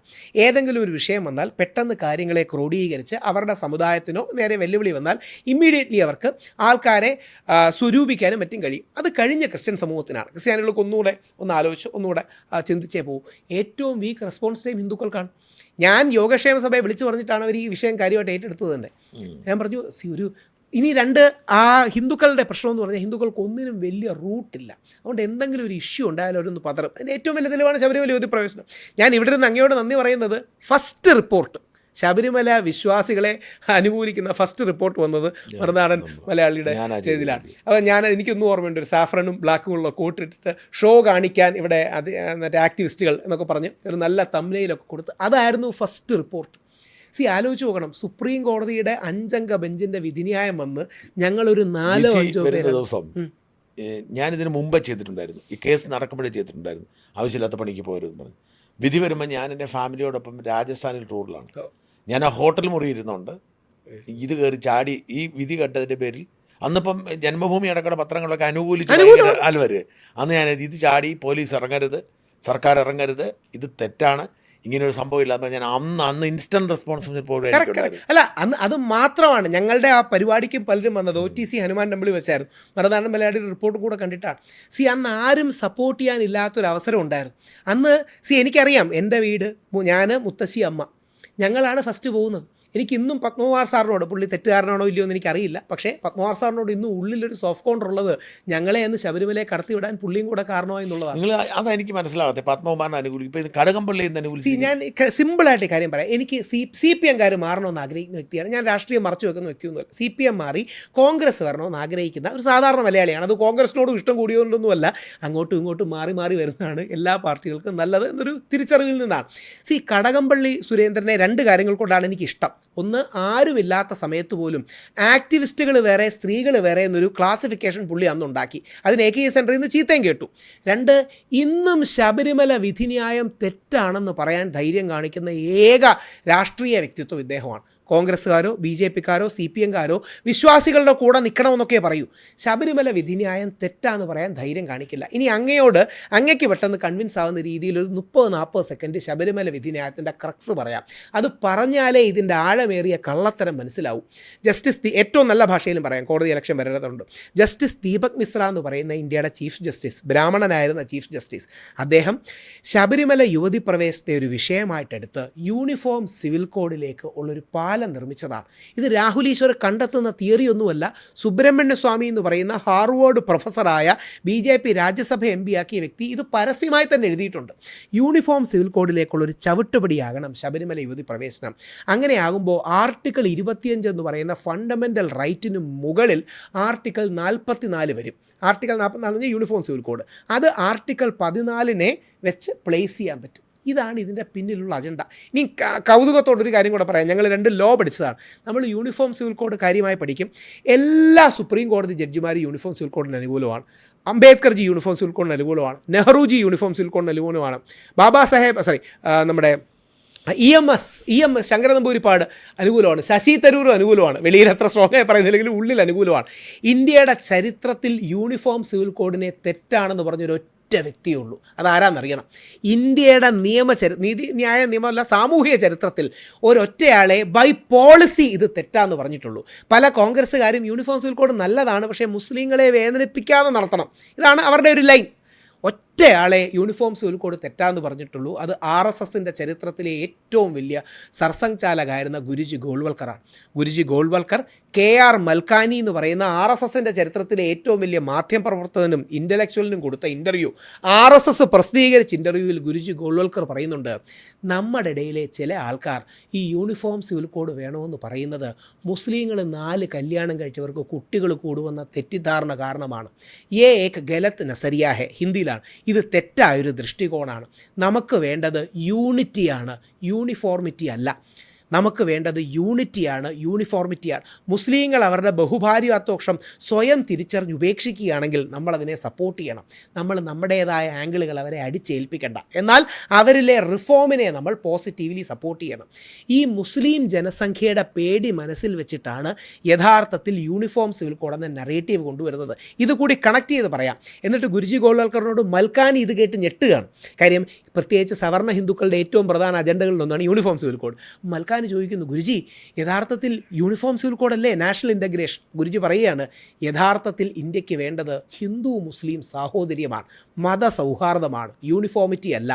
ഈ യൂണിഫോർമിറ്റി ഇന്ത്യയെ നശിപ്പിക്കും. കൃത്യം വരി, യേ രാഷ്ട്രോം കെ വിനാശ് കെ കാരൺ ഹെ. ഈ ഏകരൂപത, ഏകശിലാത്മകത ഇന്ത്യയുടെ അല്ലെങ്കിൽ നമ്മുടെ രാഷ്ട്രത്തിൻ്റെ നാശത്തിന് കാരണമാകും. മോദിജിയുടെ ജീവിതത്തിലെ ഏറ്റവും വലിയ 2ാമത്തെ സ്വാധീനമാണ് ഗുരുജി ഗോൾവൽക്കർ. ആദ്യത്തെ വിവേകാനന്ദൻ, 2ാമത്തെ പുള്ളി ഒരു പുസ്തകം എഴുതിയിട്ടുണ്ട്, അദ്ദേഹത്തിൻ്റെ ജീവിതത്തെ ഇൻഫ്ലുവൻസ് ചെയ്ത 10 പേര്. അതായത് നമ്മുടെ പരമേശ്വർജി ഉണ്ടായിരുന്നല്ലോ, പരമേശ്വർജി യഥാർത്ഥത്തിൽ ഗുരുജി ഗോൾവൽക്കറിനെ കണ്ടിട്ടാണ് RSSൽ ചേരുന്നത്. അടൽ ബിഹാരി വാജ്പേയി ഗുരുജി ഇരിക്കുന്ന മുറിയിൽ ഇരിക്കില്ലായിരുന്നു. അതായത് ഗുരുജി ഇരിക്കുന്ന മുറിയിൽ ആദരവ് കാരണം എണീച്ച് മാത്രമേ നിൽക്കുകയുള്ളായിരുന്നു. ആ ഗുരുജി ഗോൾവൽക്കറിൻ്റെ നിലപാടിലേക്ക് RSS തിരിച്ചു പോവുകയും സാറിനോട് കൂടെ കണക്ട് ചെയ്ത് പറയുന്നത്, നമ്മൾ ഇന്ന് ഹിന്ദുക്കൾ, വിശിഷ്യ മലയാളികൾ ഫേസ് ചെയ്യുന്ന ഏറ്റവും വലിയ പ്രശ്നം നമ്മളുടെ ഹിന്ദു അമ്മമാരുടെ, ഹിന്ദു കുടുംബങ്ങളുടെ ഫെർട്ടിലിറ്റി റേറ്റ് 1.2 to 1.3 ആണ്. ക്രിസ്ത്യൻ അമ്മമാരുടെ അല്ലെങ്കിൽ അമ്മച്ചിമാരുടെ ഫെർട്ടിലിറ്റി റേറ്റ് 1.6 to 1.7 അല്ലെങ്കിൽ 1.8 റേഞ്ചാണ്. മുസ്ലിം ഉമ്മമാരുടെ ഫെർട്ടിലിറ്റി റേറ്റ് 2.3 to 2.5 ആണ് കേരളത്തിൽ, ഇന്ത്യയിൽ 2.7 വരെ. ഇത് നോർമലും ഹെൽത്തിയുമാണ് മുസ്ലിങ്ങൾക്ക്. പക്ഷേ നമ്മുടെ എന്ന് പറഞ്ഞാൽ വിശിഷ്യ ഹിന്ദുക്കളുടെ, വിശാല അർത്ഥത്തിൽ ഹിന്ദുക്കളുടെയും ക്രിസ്ത്യാനികളുടെയും ജനസംഖ്യ കുത്തനെ കുറഞ്ഞുകൊണ്ടിരിക്കുകയാണ്. ഇത് കാരണമാണ് മധ്യ തിരുവിതാംകൂറിലടക്കം വീട് അടഞ്ഞു കിടക്കുന്നത്. അപ്പം ലെഫ്റ്റിസ്റ്റുകൾ കയറി വേറൊരു ആർഗ്യുമെൻറ്റ് പറയും, അതൊക്കെ മൈഗ്രേഷൻ അല്ലേ എന്ന്. ശരിയാണ്, ഒരു 15% മൈഗ്രേഷൻ കൂടിയുണ്ട്. ഞാനൊരിക്കൽ ഷാജൻ സാറിനൊരു മെസ്സേജ് അയച്ചിരുന്നു, കുമ്പനാടാണ് കേരളത്തിൻ്റെ ഭാവിയും. കുമ്പനാട് BBC വന്നിട്ട് ഒരു സ്റ്റഡി റിപ്പോർട്ട് ചെയ്തിട്ടുണ്ട്. കുമ്പനാടിൽ സ്കൂളുകൾ അടയ്ക്കുന്നു, കാട് കയറുന്നു, ബാങ്കുകൾ നിർത്തുന്നു, ഹോസ്പിറ്റൽ നിർത്തുന്നു. നമ്മുടെ ജനസംഖ്യ, നമ്മുടെ എന്ന് പറഞ്ഞാൽ ഹിന്ദുക്കളുടെയും ക്രിസ്ത്യാനികളുടെയും ജനസംഖ്യാ തകർച്ചയാണ് വിഷയം. ഇനി ഒരു കൗതുകം കൂടെ പറഞ്ഞ് അടുത്തയിലേക്ക് പോകാം. ഇതെല്ലാ RSS നേതാക്കൾക്കും അറിയാം, ഒരാളും വേദിയിൽ അഡ്രസ്സ് ചെയ്യില്ല. വെറുതെ ഒന്ന് ചോദിച്ചു നോക്കി. ഞാൻ ഇത് കഴിഞ്ഞിട്ട് പേര് പറയാം, പ്രമുഖരായ ആൾക്കാർ. ഇത് എല്ലാവർക്കും ഉള്ളിൻ്റെ ഉള്ളറിയാം. ഇത് മറച്ച് വെച്ചിട്ട് ലവ് ജിഹാദ്, ലാൻഡ് ജിഹാദ്, തുപ്പൽ ജിഹാദ്, തുമ്മൽ ജിഹാദ് എന്ന് പറഞ്ഞിട്ട് എന്താ കാര്യം? ഇപ്പം ഞാൻ എൻ്റെ സ്വന്തം കേസ് പറയാം. എൻ്റെ ആദ്യ കുട്ടി ജനിച്ചത് എനിക്ക് 8 വർഷത്തിന് ശേഷമാണ്. യാഗം എന്നാണ് മോൻ്റെ പേര്. എനിക്ക് കുട്ടികൾ വേണ്ടെന്നായിരുന്നു ആദ്യം തീരുമാനം. എൻ്റെ രാഹുൽ ഈശ്വർ എന്ന വ്യക്തിയുടെ എൻ്റെ അമ്മയും ദീപയും പുറകെ നടക്കുകയാണ്. അങ്ങനെയല്ല, കുട്ടി വേണം. ഞാൻ വിചാരിച്ചത് കുട്ടി വന്നാൽ തൊല്ലയാണ്, കുട്ടി വന്നാൽ കാശ് ഒരുപാടാകും, കുട്ടി വന്നാൽ ഇനി അവന് പഠിക്കാൻ കൊടുക്കണം, ഇങ്ങനെ പല ഇൻഹിബിഷനും ഉണ്ട്. പക്ഷേ കുട്ടി ഉണ്ടായപ്പോഴാണ് ഇതാണ് ജീവിതത്തിലെ ഏറ്റവും നല്ല മൊമെൻറ്റ്സിൽ ഒന്നെന്ന് ഞാൻ തിരിച്ചറിഞ്ഞത്. അതുകൊണ്ട് രണ്ടാമത്തെ കുട്ടി അതിന് ശേഷവും ഉണ്ടായി. നമുക്ക് ഒരു കുടുംബത്തിൽ 2.1 കുട്ടികൾ വേണം. ഇതാണ് ശാസ്ത്രീയമായ കണക്ക്. ഇത് ഞാൻ ഉണ്ടാക്കിയ കണക്കല്ല, ഇത് ഹിന്ദുക്കൾക്കില്ല, ക്രിസ്ത്യാനികൾക്കില്ല. ക്രിസ്ത്യാനികൾ ഇപ്പോൾ 1.6 to 1.8 ആണ്, ഹിന്ദുക്കൾക്കത് 1.3 ആണ്. അതിൽ തന്നെ നായന്മാർക്കും നമ്പൂതിരിമാർക്കും 1ഉം 1.2 ആണ്. ഒരു മുസ്ലിമും നമ്മുടെ നാട്ടിൽ വേണ്ട. അതായത് നമ്മുടെ നാട്ടിൽ ഒരു മുസ്ലിമും ഇല്ലെന്ന് ഒരു നിമിഷത്തേക്ക് ചിന്തിക്കുക. 125 വർഷത്തിനകം കേരളത്തിൽ ഹിന്ദുക്കൾ ഇല്ലാതാകും. ഇതിനെ ഒരു മുസ്ലിം അപരത്വം ഉണ്ടാക്കി ഫൈറ്റ് ചെയ്യുന്നതിൽ അർത്ഥമില്ല. അതിൻ്റെ പ്രശ്നമെന്ന് പറഞ്ഞാൽ അതുകൊണ്ട് നമുക്ക് ഗുണമില്ല. ഇനിയും 2 മുസ്ലിങ്ങൾ ക്രമാതീതമായി വർദ്ധിക്കുകയല്ല, ഹിന്ദുക്കൾ ക്രമാതീതമായി കുറയുകയാണ്. ഇത് ഞാൻ ഉണ്ടാക്കുന്ന കണക്കല്ലല്ലോ, മോദി സർക്കാരും പിണറായി സർക്കാരും എല്ലാ വർഷവും എടുക്കുന്ന കണക്കല്ലേ. അതായത് വെറുതെ നമ്മൾ നോക്കിയാൽ മതി, നമ്മൾ ഹിന്ദുക്കൾ കല്യാണം കഴിക്കുന്ന പ്രായം 28-30 ലേറ്റാണ്. മുസ്ലിങ്ങൾ 5 വർഷം 6 വർഷം കല്യാണം കഴിക്കും. അങ്ങനെ 3 തലമുറ കഴിയുമ്പോൾ എന്ത് പറ്റും? ആ ഗ്യാപ്പിൻ്റെ സാധനം ഉണ്ടാവും. പോപ്പുലർ എക്സാമ്പിളായിട്ട് പറയുകയാണെ, ആരെയും മോശമാക്കാനായിട്ടല്ല. മമ്മൂട്ടിയുടെ മകൻ ദുൽഖർ കൃത്യമായി കല്യാണം കഴിച്ച് ഭാര്യയും കുട്ടികളും കാര്യങ്ങളുമായി. മോഹൻലാലിൻ്റെ മകൻ പ്രഗത്ഭനാണ് പ്രണവ്, പ്രണവ് ആകട്ടെ ഇപ്പോഴും 30 വയസ്സും മറ്റും കഴിഞ്ഞു, കല്യാണവും സാധനങ്ങളിലേക്ക് വന്നിട്ടില്ലാത്തതിൻ്റെ റീസൺ ഈ പുരോഗമനത്തിൻ്റെ പേരിൽ, മോഡേൺ ആകുന്നതിൻ്റെ പേരിൽ നമ്മൾ നമ്മുടെ കുടുംബത്തെ വേണ്ട രീതിയിൽ പ്രൊട്ടക്റ്റ് ചെയ്യുന്നില്ല. അപ്പം ചെറിയൊരു പ്രശ്നം പറ്റും, ഇടയ്ക്ക് പള്ളിയിലച്ചന്മാർ വന്നു ഓവറാക്കി തിരിച്ചു പറയും നമുക്കൊരു വീട്ടിൽ നിന്ന് 5 മുതൽ 10 കുട്ടികൾ വരെ വരണോ.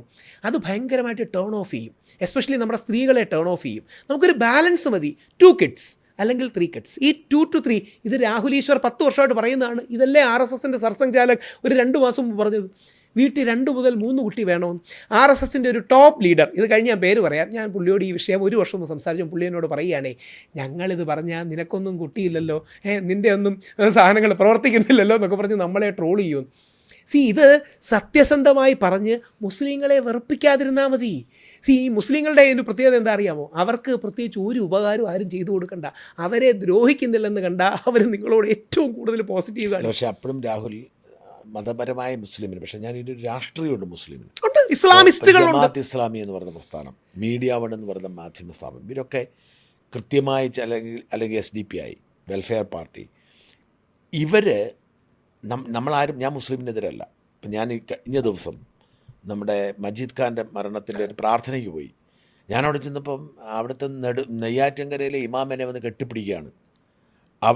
അവിടെ ആളുകളെല്ലാം വന്ന് കെട്ടിപ്പിടിക്കുന്നു. എൻ്റെ വീഡിയോകളിൽ ഇവരിൽ കാണുന്നുണ്ട്, അവിടെ ഇരിക്കുന്ന സകലരും കാണുന്നുണ്ട്. അതിൽ നിന്ന് ഞാൻ മനസ്സിലാക്കിയത്, ഞാൻ മുസ്ലിം വിരോധിയാണെന്ന് പറയുന്നത് ഇവിടെ കുറച്ച് പേരാ, യഥാർത്ഥത്തിൽ മുസ്ലിങ്ങൾ എന്നെ കാണുന്നുണ്ട്.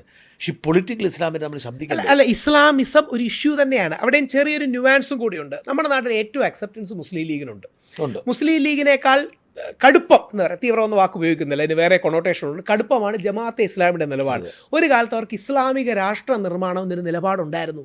ഇപ്പം ആ നിലപാടൊക്കെ വലിയൊരു ശതമാനം ഉപേക്ഷിച്ചു. പറയാൻ പറ്റും, അവരുടെ ഐഡിയ അല്ല, അവരുടെ കോർ ഐഡിയ, അതായത് മൗദൂദിയൻ ആശയങ്ങളുടെ ബേസ്, അതാണ് ബേസ്. പക്ഷേ ഇവരെ നമുക്ക് മുഖ്യധാരയിലോട്ട് കൊണ്ടുവന്ന് ഈ ഇസ്ലാമിക രാഷ്ട്രവും ഹിന്ദുത്വ രാഷ്ട്രവും ഒന്നും അല്ല, നമുക്കൊരു ഇന്ത്യൻ രാഷ്ട്രം മതിയെന്ന് പിടിക്കാം. എന്നാൽ കുറച്ചുകൂടെ തീവ്രം, കുറച്ചുകൂടെ അപ്പുറത്തോടെ നിൽക്കുന്നതാണ് പോപ്പുലർ ഫ്രണ്ടും കാര്യങ്ങളും ഒക്കെ. കുറച്ചുകൂടെ എക്സ്ട്രീം പൊസിഷനാണ്. ഇതൊരു ന്യൂവാൻസ് നമ്മൾ ഉണ്ടാക്കണം. ന്യൂവാൻസ് എന്ന് പറഞ്ഞാൽ ലെയർ നമുക്ക് ഉണ്ടാക്കണം. ഇപ്പം ഗോഡ്സേമാരെ നന്നാക്കാൻ പറ്റില്ല. ഗാന്ധിജി ഗോഡ്സെ വരെ നന്നാക്കാൻ നോക്കിയിട്ടുണ്ട്, അത് വേറെ. ഗാന്ധിജി ഒരിക്കൽ ഗോഡ്സെ കൊല്ലാൻ വരുമ്പം ഗാന്ധിജി ഗോഡ്സെയോട് പറയുന്നത്, നിനക്ക് എന്നോട് എതിരഭിപ്രായം എന്തെങ്കിലും ഉണ്ടെങ്കിൽ എൻ്റെ കൂടെ ഒന്ന് സേവാഗ്രാം ആശ്രമത്തിൽ താമസിക്കും. 1944 ജൂലൈ സേവാഗ്രാം ആശ്രമത്തിൽ താമസിക്കും, നമുക്ക് സംസാരിച്ച് തീർക്കാതാണ്.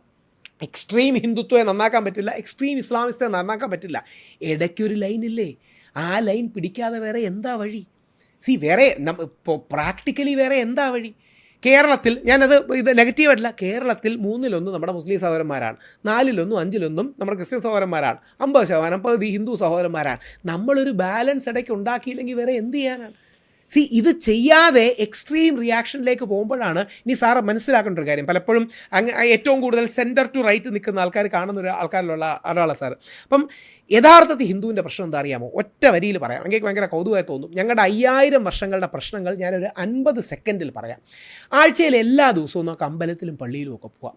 പക്ഷേ ആഴ്ചയിൽ ഏത് ദിവസമാണ് ക്രിസ്ത്യൻ സഹോദരങ്ങൾ പള്ളിയിൽ പോകുന്നത്, ഒരുമിച്ച് പ്രാർത്ഥിക്കുന്നത്, കണക്ട് ചെയ്യുന്നതൊക്കെ ഏത് ദിവസമാണ്? ഞായറാഴ്ച. ആഴ്ചയിൽ ഏത് ദിവസമാണ് നമ്മൾ മുസ്ലിം സഹോദരങ്ങൾ? ആഴ്ചയിൽ ഏത് ദിവസമാണ് അങ്ങയുടെ ഹിന്ദു സഹോദരങ്ങൾ ഇതേപോലെ അമ്പലത്തിൽ ഒരുമിക്കുന്നത്, ഒരുമിച്ച് കണക്ട് ചെയ്യുന്നത്? ഇങ്ങനൊരു ദിവസമോ സമയമോ ഇല്ല. എപ്പോഴെങ്കിലും ആരെങ്കിലും ഇനി രണ്ട് കാര്യങ്ങളാണ് അതിലുണ്ടാകുന്നത്. ഇത് പറയുമ്പോൾ നമ്മുടെ ഇടയിലെ സ്യൂഡോ, അതായത് അമിത ഹിന്ദു അഭിമാനികൾ എന്ത് പറയുന്നറിയോ, എന്നോട് തന്നെ പറഞ്ഞിട്ടുണ്ട്, രാഹുൽ ഈശ്വർ, ക്രിസ്ത്യാനികൾ ഞായറാഴ്ച രാവിലെയാണ് ദൈവത്തിനും സമൂഹത്തിനുമായി മാറ്റിവെക്കുന്നത്, മുസ്ലിങ്ങൾ വെള്ളിയാഴ്ച ഉച്ചയ്ക്കാണ് ദൈവത്തിനും സമൂഹത്തിനുമായി മാറ്റിവെക്കുന്നത്, നമ്മൾ ഹിന്ദുക്കൾ എല്ലാ നിമിഷവും ദൈവത്തിനും സമൂഹത്തിനുമായി മാറ്റി വെച്ചിരിക്കുകയാണ്. ഞാനപ്പോൾ ആ സ്വാമിയോട് പറഞ്ഞു, വലിയ ആളാണ് സ്വാമി, ഈ തെള്ള് കാരണമാണ് നമ്മൾ ഈ അവസ്ഥയിലെത്തിയത്, ഈ തെള്ള് കാരണമാണ് നമ്മൾ ഈ ദുരവസ്ഥയിലെത്തിയത്. എന്താ ദുരവസ്ഥ എന്ന് കണക്കുകൾ വെച്ച് ഞാൻ പറയാം. കേരളത്തിൽ ആത്മഹത്യ ചെയ്യുന്ന 80% പേരും 50% ഹിന്ദു സമൂഹത്തിൽപ്പെട്ടവരാണ്. ഡോക്ടർ സിബി മാത്യൂസ്, മലയാളി ഇങ്ങനെ മരിക്കണമോ, Mahatma Gandhi university research work, Rahul ഈശ്വറിൻ്റെ കണ്ടെത്തലല്ല, ക്രിസ്ത്യാനിയായ ഡോക്ടർ സിബി മാത്യൂസ് മഹാത്മാഗാന്ധി യൂണിവേഴ്സിറ്റിയിലെ ഡോക്ടറേറ്റ് തീസീസിന് എഴുതിയ പ്രബന്ധം DC ബുക്സ് മലയാളി ഇങ്ങനെ മരിക്കണമോ എന്ന പുസ്തക രൂപത്തിൽ ഇറക്കിയ പുസ്തകത്തിൽ നിന്നാണ് ഞാൻ കൂട്ടിയത്. 80% ആത്മഹത്യകളും 50% ഹിന്ദു സമൂഹത്തിലാണ്. 83.7% മദ്യപാനത്തിൻ്റെ വിഷയങ്ങൾ 50% ഹിന്ദു സമൂഹത്തിലാണ്. ഇനിയും ബാക്കി സമാനമായ പഠനങ്ങൾ കൂടുതൽ ക്രിസ്ത്യാനിയായിരിക്കും. അല്ല, 83 അല്ലല്ല സാർ, അവിടെ ചെറിയൊരു വ്യത്യാസമുണ്ട്. മദ്യം കഴിച്ചാൽ നരകത്തിൽ പോകുന്നൊന്നും എനിക്ക് വിശ്വാസമില്ല, പക്ഷേ ആൽക്കഹോളിസം ഒരു പ്രശ്നമാണ്. അവിടെയാണ് മദ്യം കൺസംഷനും മദ്യം കഴിച്ചിട്ട് ഓടെ കിടക്കുന്നത് രണ്ടാണ്. ഈ ആൽക്കഹോളിസം 83.7% ഹിന്ദു കമ്മ്യൂണിറ്റിയാണ്. ഇനി കുടുംബ തകർച്ചകൾ സാർ നോക്കിയാൽ മതി. 80 മുതൽ 85% വരെ ഫാമിലി ബ്രേക്ക് ഡൗൺസ്. ആദ്യം ഹിന്ദു കമ്മ്യൂണിറ്റി, പിന്നീട് ക്രിസ്ത്യൻ കമ്മ്യൂണിറ്റി അതിനെ അഡ്രസ്സ് ചെയ്യാനാണ് ഈ വിവാഹ ശുശ്രൂഷ എന്നൊക്കെ പറഞ്ഞ് പ്രീ മാരിറ്റൽ എഡ്യൂക്കേഷൻ അടക്കമുള്ള കാര്യങ്ങൾ കൊണ്ടുവന്നിട്ടുള്ളത്. ഇനി അങ്ങേക്ക് പെട്ടെന്ന് തെളിവായൊരു സാധനം കൂടെ പറയാം. സാറ് നടതള്ളുക എന്നൊരു വാക്ക് കിട്ടുകയാണ്. അതായത് പ്രായമായ അച്ഛനെ അമ്മയും അമ്പലത്തിൻ്റെ നട തള്ളുക. എപ്പോഴെങ്കിലും ഒരിക്കൽ പള്ളി തള്ളുക എന്ന് കേട്ടിട്ടുണ്ടോ? ക്രിസ്ത്യൻ പള്ളിയിൽ പള്ളി തള്ളി, ഞങ്ങൾ അച്ഛനെയും അമ്മയും അപ്പച്ചനെയും അമ്മച്ചയും ഉമ്മയും പാപ്പയും പള്ളി തെളിയെന്ന് കേട്ടിട്ടുണ്ടോ? ഇല്ല. അവരിൽ 1% കാണും കേട്ടോ, 1-2% എല്ലാത്തിലും കാണും. പക്ഷേ 90% നമ്മൾ ഹിന്ദുക്കളിൽ ഉണ്ടാകുന്നതിൻ്റെ കാരണം പറയുമ്പോൾ കൃത്യമായി മനസ്സിലാവും. കാരണം ഞങ്ങൾ വളർന്നു വരുമ്പോൾ 5 മുതൽ 18 വയസ്സ് വരെ നമ്മുടെ ക്രിസ്ത്യൻ മുസ്ലിം സഹോദരങ്ങൾ 1000 മണിക്കൂറോളം സ്പിരിച്വൽ എഡ്യൂക്കേഷൻ കിട്ടുന്നു. അതായത് ബൈബിൾ വായിക്കുന്നു, ഖുറാൻ വായിക്കുന്നു, അല്ലെങ്കിൽ പള്ളികളിലെ ആക്ടിവിറ്റീസിൽ പങ്കെടുക്കുന്നു. ഞങ്ങളുടെ ഹിന്ദു കുട്ടികൾക്ക് അങ്ങനെ ഒരു ഓറിയൻറ്റേഷൻ കിട്ടുന്നില്ല. അടുത്തതാണ് പോയിന്റ്. 7-8 വയസ്സിൽ ബൈബിളോ ഖുറാനോ ഗീതയോ ഒന്നും വായിച്ചാൽ മനസ്സിലാവില്ല. പക്ഷേ അവിടെ സ്പെൻഡ് ചെയ്യുന്ന സമയം, അവിടെ കേൾക്കുന്ന കഥകൾ, അവിടെ ഉണ്ടാകുന്ന മാതൃകകൾ നമ്മുടെ ഉപബോധ മനസ്സിൽ ആഴത്തിൽ കിടക്കുകയും ഒരു സെൻസ് ഓഫ് ബിലോങ്ങിങ്നെസ് ഉണ്ടാക്കുകയും ചെയ്യും. ഇത് ഞങ്ങൾ ഹിന്ദുക്കൾക്കില്ല. ഇത് കാരണമാണ് എപ്പോഴും ഒരു ശത്രു വേണ്ടി വരുന്നത്. അതായത് എപ്പോഴും അപ്പുറത്തൊരു ശത്രു ഉണ്ടെന്ന് പറഞ്ഞാലേ ഞങ്ങൾക്കൊരു എനർജി ഉള്ളൂ. എപ്പോഴും അപ്പുറത്ത് ആരെങ്കിലും ആക്രമിക്കാൻ വരുന്നു എന്ന് പറഞ്ഞാലേ ഞങ്ങൾക്കൊരു എനർജി ഉള്ളൂ. ഈ അടുത്തിടയ്ക്ക് നടന്ന കുംഭമേളയിലൊരു സംഭവം കൊണ്ടുവന്നില്ല. കുംഭമേളയിൽ ഈ സാധനം ബ്ലോക്ക് ചെയ്യാൻ വേണ്ടി 1-2 അവിടുത്തെ ഓർഡർ വന്നു. പെട്ടെന്ന് മാറി, മുസ്ലിങ്ങളുടെ മലപ്പുറത്ത് ഞങ്ങൾക്ക് നടത്താൻ പറ്റില്ല എന്ന് പറഞ്ഞാലേ ഗുമ്മുള്ളൂ. ഇത് എനിക്കും പറ്റുന്നൊരു പ്രശ്നമാണ്. ഞാൻ മാതൃഭൂമിയിലെ അഭിലാഷ ചർച്ചയിൽ ഞാനും RV ബാബു ചേട്ടനും ഹിന്ദു ഐക്യവേദിയിൽ ഇരിക്കുകയായിരുന്നു. എന്തോ പറഞ്ഞപ്പോൾ ഞാൻ ഇങ്ങനെ ആവേശത്തിൽ പറയുകയാണ്, ഇനിയും രഹന ഫാത്തിമമാർ വന്നാൽ ഞങ്ങൾ തടയുമെന്ന്. അപ്പോൾ അഭിലാഷ് ഒരു ചോദ്യം ചോദിച്ചു. അപ്പോൾ ഞാൻ പകച്ചുപോയി. അഭിലാഷ് പറഞ്ഞു, രഹന ഫാത്തിമ അല്ലല്ലോ, ബിന്ദു അമ്മിണിയും കനകദുർഗയല്ലേ അവിടെ കയറിയത്, പിന്നെ നിങ്ങളെന്താ രഹന ഫാത്തിമയുടെ പേര് മാത്രം പറഞ്ഞത്? അപ്പോഴാണ് ഞാൻ റിയലൈസ് ചെയ്തത്, പഞ്ച് കിട്ടാൻ വേണ്ടി പറയുമ്പം ഇനി രഹന ഫാത്തിമമാർ. അപ്പം മുസ്ലിം എന്ന ശത്രുവിനെ നമ്മൾ ഇമാജിൻ ചെയ്യുകയാണ്. മുസ്ലിം എന്ന ശത്രുവിനെ നമ്മൾ ഇതിനെ സെൻസ് ഓഫ് അതർ എന്നാണ് പറയുക. അതായത് നമ്മൾ സൈക്കോളജി പഠിക്കും, നമുക്ക് ഒന്നെങ്കിൽ ഒരു സെൻസ് ഓഫ് ബിലോങ്ങിങ്നെസ് വേണം, ഇല്ലെങ്കിൽ അപ്പുറത്തെ ഭാഗത്തൊരു ശത്രു വേണം. ഇത് നോർത്ത് ഇന്ത്യ പലപ്പോഴും ക്രിസ്ത്യാനികളാവുന്നുണ്ട്. ഒന്ന് ആലോചിച്ച് നോക്കിയേ, മോദിജി ലോകത്തിന് മാതൃകയായി പള്ളിയിൽ പോയി പ്രാർത്ഥനയിൽ പങ്കെടുക്കുകയാണ്. ആ സമയത്ത് ഇവന്മാരപ്പുറത്ത് ക്രിസ്ത്യാനികൾക്കെതിരെ ഛത്തീസ്ഗഡിൽ ബന്ധും അവിടെ ക്രിസ്മസ്, അതും സാന്റാക്ലോസിനെയൊക്കെ അടിച്ചു പൊളിക്കുന്നത്. ഞാൻ ഫിൻലാൻഡിൽ പോയി സാന്റാക്ലോസിനെ കാണാൻ കാശ് മുടക്കി അവിടെ പോയി സാന്റാക്ലോസ് അവിടുത്തെ വില്ലേജിൽ നിന്നൊക്കെ ആൾക്കാരെ കൊണ്ടുപോകുന്ന ആളാണ്. ഇവർ സാന്റാക്ലോസിനെ അടിച്ചു പൊളിക്കുന്നത് എന്തിനാ? ഇത് ആരെങ്കിലും ഒരു ശത്രു വേണം സാർ. എന്നും ഈ പോയിന്റ് ഓർക്കണം. നമ്മൾ ഹിന്ദുക്കളുടെ പ്രത്യേക പ്രശ്നമാണ്. ഇപ്പം ചില ക്രിസ്ത്യാനികൾക്ക് പറ്റുന്നുണ്ട്. എപ്പോഴും നമുക്കൊരു സെൻസ് ഓഫ് അതർ അല്ലെങ്കിൽ ഒരു ശത്രുവിനെ വേണം. ആ ശത്രുവിനെ വെച്ച് ഞങ്ങളെ തന്നെ എനർജൈസ് ചെയ്യാൻ നോക്കുകയാണ്. ഇതിൻ്റെ കാരണം ഞങ്ങൾക്ക് ഒറ്റ വരിയിലും എൻ്റെ സൊല്യൂഷൻ പറയാം. ക്രിസ്ത്യാനികൾക്ക് ഞായറാഴ്ചയും മുസ്ലിങ്ങൾക്ക് വെള്ളിയാഴ്ചയും ഉള്ളതുപോലെ നമ്മൾ ഹിന്ദുക്കൾക്ക് ഒരു ശനിയാഴ്ച സത്സംഗം ഉണ്ടാകണം. അങ്ങനെ ഉണ്ടാകുന്നത് വരെ നമ്മൾ അയ്യപ്പൻ്റെ സുഹൃത്ത് വാബുരനാണെന്നും മറ്റും കള്ളം പറഞ്ഞുകൊണ്ടിരിക്കും. കാര്യം നമുക്കെപ്പോഴും ഒരു എനിമി, അതും പറയുന്ന ആരാ? ഏറ്റവും മുതിർന്ന വിജി തമ്പി സാറിനെ പോലുള്ള ആൾക്കാർ, അതായത് നമ്മളൊക്കെ ഏറ്റവും ആദരിക്കുന്ന ആൾക്കാർ. ഒരു കാര്യമില്ല വിത്തൗട്ട് റൈം ആൻഡ് റീസൺ. ഇന്ത്യയുടെ പ്രസിഡന്റ് എന്തായാലും വരുന്നതിന് മുമ്പ് ഒരു 100 തവണ റിസർച്ച് ചെയ്തിട്ടല്ലേ കാര്യങ്ങൾ നോക്കിയിട്ട് വരും. സാക്ഷാൽ ഇന്ത്യൻ പ്രസിഡന്റിന് വാവര് നടയെ പോയി തൊഴാമെങ്കിൽ ഒരു കാര്യവുമില്ല. പുതിയൊരാളെ തന്നെ ഉണ്ടാക്കി, വാപുരൻ ഒരു ശിവഭൂതങ്ങളോളം ചുമ്മാ പറയുകയാണ്. ഇതിൻ്റെ പ്രശ്നം നാളെ കാണുന്ന സാധാരണ ഹിന്ദുവിന് ഇത് കള്ളത്തരമെന്ന് മനസ്സിലാവും. ഇപ്പം പെട്ടെന്ന് നമ്മുടെ മലപ്പുറത്തെക്കുറിച്ച് സുരേന്ദ്രൻജി പറയുന്ന പോലെ അവിടെ ആഹാരം കിട്ടുന്നില്ല എന്നൊക്കെ പറയുന്നത് കേൾക്കുന്ന നമ്മൾ ഉള്ളിൽ ചിരിക്കും. ഇപ്പം തുപ്പിയിട്ടാണ് മുസ്ലിങ്ങൾ ആഹാരം തരുന്നതെന്ന് പറഞ്ഞാലേ നമ്മുടെ മോദിജി എത്രയോ മുസ്ലിം രാജ്യങ്ങളിൽ പോയി ചെയ്തു, അവർ തുപ്പിയിട്ടാണ് തരുന്നത് പോലെ വിശ്വസിക്കൂ. ഇന്ന് മോദിജി എടുക്കുന്ന ലൈൻ നല്ലതാണ്, സബ്കാ സാത്ത് സബ്കാ വികാസ്. ഈ ഒരു ലൈൻ ഇതിന് വേണ്ടിയിട്ടാണ് RSSലെ സുദർശൻജി ഇരുന്ന കാലത്താണ് അദ്ദേഹം ക്രിസ്ത്യൻ രാഷ്ട്രീയ മഞ്ചും മുസ്ലിം രാഷ്ട്രീയ മഞ്ചും തുടങ്ങിയത്. യഥാർത്ഥത്തിൽ നമ്മൾ ഹിന്ദുക്കൾ ഈ സെൻസ് ഓഫ് അതർ ഉപേക്ഷിച്ച് സെൻസ് ഓഫ് ബിലോങ്ങിങ്നെസ് വേണം. അതിന് ഒറ്റ സജഷനേ ഉള്ളൂ, ഒറ്റ സൊല്യൂഷനേ ഉള്ളൂ. ക്രിസ്ത്യാനികൾക്ക് ഞായർ, മുസ്ലിങ്ങൾക്ക് വെള്ളി, ഹിന്ദുക്കൾക്ക് ശനി. ക്രിസ്ത്യാനികൾക്ക് ഞായർ രാവിലെ, മുസ്ലിങ്ങൾക്ക് വെള്ളി ഉച്ചയ്ക്ക്, ഹിന്ദുക്കൾക്ക് ശനി വൈകിട്ട്. ഇങ്ങനെ പറയുമ്പോൾ ഞങ്ങൾ ഹിന്ദുക്കൾക്ക് എന്തോ ഇല്ല എന്നൊരു തോന്നലെങ്കിലും ഞങ്ങൾക്കുണ്ടാവും. ശരിയാണല്ലോ, നമുക്ക് എന്തോ ഇല്ല. ഇനി അതിൻ്റെ എംപിരിക്കൽ സ്റ്റഡിയാണ് 80% സൂയിസൈഡ്സ് വരുന്നത് 50% ഹിന്ദു കമ്മ്യൂണിറ്റിയിൽ, 83% ആൽക്കഹോളിസം വരുന്നത് നമ്മളിൽ, 80 to 85% family breakdowns, 90% geriatric issues, പ്രായമായവരുടെ ഇഷ്യൂസ് വരുന്നത് ഞങ്ങളിൽ. ഇനി ഒരു കാര്യം കൂടെ, ഞാൻ അറിയാമല്ലോ, ഞാൻ മതസൗഹാർദ്ദവാദിയാണ്, ഞാൻ മുസ്ലിം ലീഗിൻ്റെ വേദിയിൽ ചെന്നും പറയുന്നൊരു കാര്യമാണ് ഞാൻ പറയണേ. കഴിഞ്ഞ 3 വർഷങ്ങളായി കേരളത്തിൽ കൂടുതലായി ജനിക്കുന്ന മുസ്ലിം കുട്ടികളാണ്. ഇതൊരു നമ്പർ റിയാലിറ്റി അല്ലേ, ഫേക്ക് ചെയ്യാൻ പറ്റില്ലല്ലോ. അതെന്തുകൊണ്ടാണ്? 27 മുതൽ 29% വരെയുള്ള മുസ്ലിങ്ങൾക്കാണ് 54, ഓൾമോസ്റ്റ് ഇരട്ടി % ഉള്ള ഹിന്ദുക്കളുടെ കുട്ടികളെക്കാൾ കൂടുതൽ നമ്പർ ജനിക്കുന്നത്. ഇത് നമുക്ക് കുട്ടികൾ ഉണ്ടാവുന്നതുകൊണ്ടാണ്, അവർക്ക് കുട്ടികൾ കൂടുന്നതുകൊണ്ടല്ല. ഇപ്പോൾ എൻ്റെ ഇമ്മീഡിയറ്റ് 10 ഫ്രണ്ട്സ് എടുക്കാം, ഒരു 3 മുസ്ലിങ്ങളുണ്ട്, ബാക്കി ഹിന്ദു ക്രിസ്ത്യൻസ് ഒക്കെയാണ്. ഉള്ളതിൽ 3-4 ഹിന്ദുക്കൾ ഡിവോഴ്സ്ഡാണ്, ഉള്ള 2 പേർക്ക് ഓരോ കുട്ടി വീതമുണ്ട്. ഇത് നമ്മൾ കണ്ടുകൊണ്ടിരിക്കുന്നൊരു കാര്യമാണ്. ഇതിനെ നമ്മൾ ഇന്ന് അഡ്രസ്സ് ചെയ്തില്ലെങ്കിൽ ബാക്കി നാളെ അഡ്രസ്സ് ചെയ്യാൻ നമ്മൾ ഉണ്ടാവില്ല. ഏറ്റവും ആദ്യം അങ്ങനെ കാട് കയറുന്നത് അയ്യപ്പൻ്റെ പത്തനംതിട്ടയായിരിക്കും. കാര്യം കുമ്പനാടടക്കം പത്തനംതിട്ടയാണ്. നമ്മുടെ ജനസംഖ്യ ഉൾസ്ഫോടനം അഥവാ പോപ്പുലേഷൻ ഇംപ്ലോഷൻ നടന്നുകൊണ്ടിരിക്കുകയാണ്. ഈ വിഷയങ്ങൾ ആത്മാർത്ഥമായി അഡ്രസ്സ് ചെയ്യുന്നതിന് പകരം മുസ്ലിങ്ങളുടെ നെഞ്ചത്തോട്ട് കയറി ഹിന്ദു ഐക്യം ഉണ്ടാക്കാൻ നോക്കുമ്പോഴാണ് പ്രശ്നം. അങ്ങനെയൊരു തമാശയും കൂടെ പറയുമ്പോൾ എൻ്റെ പോയിൻ്റ് അങ്ങ് കൺവിൻസ്ഡ് ആവും.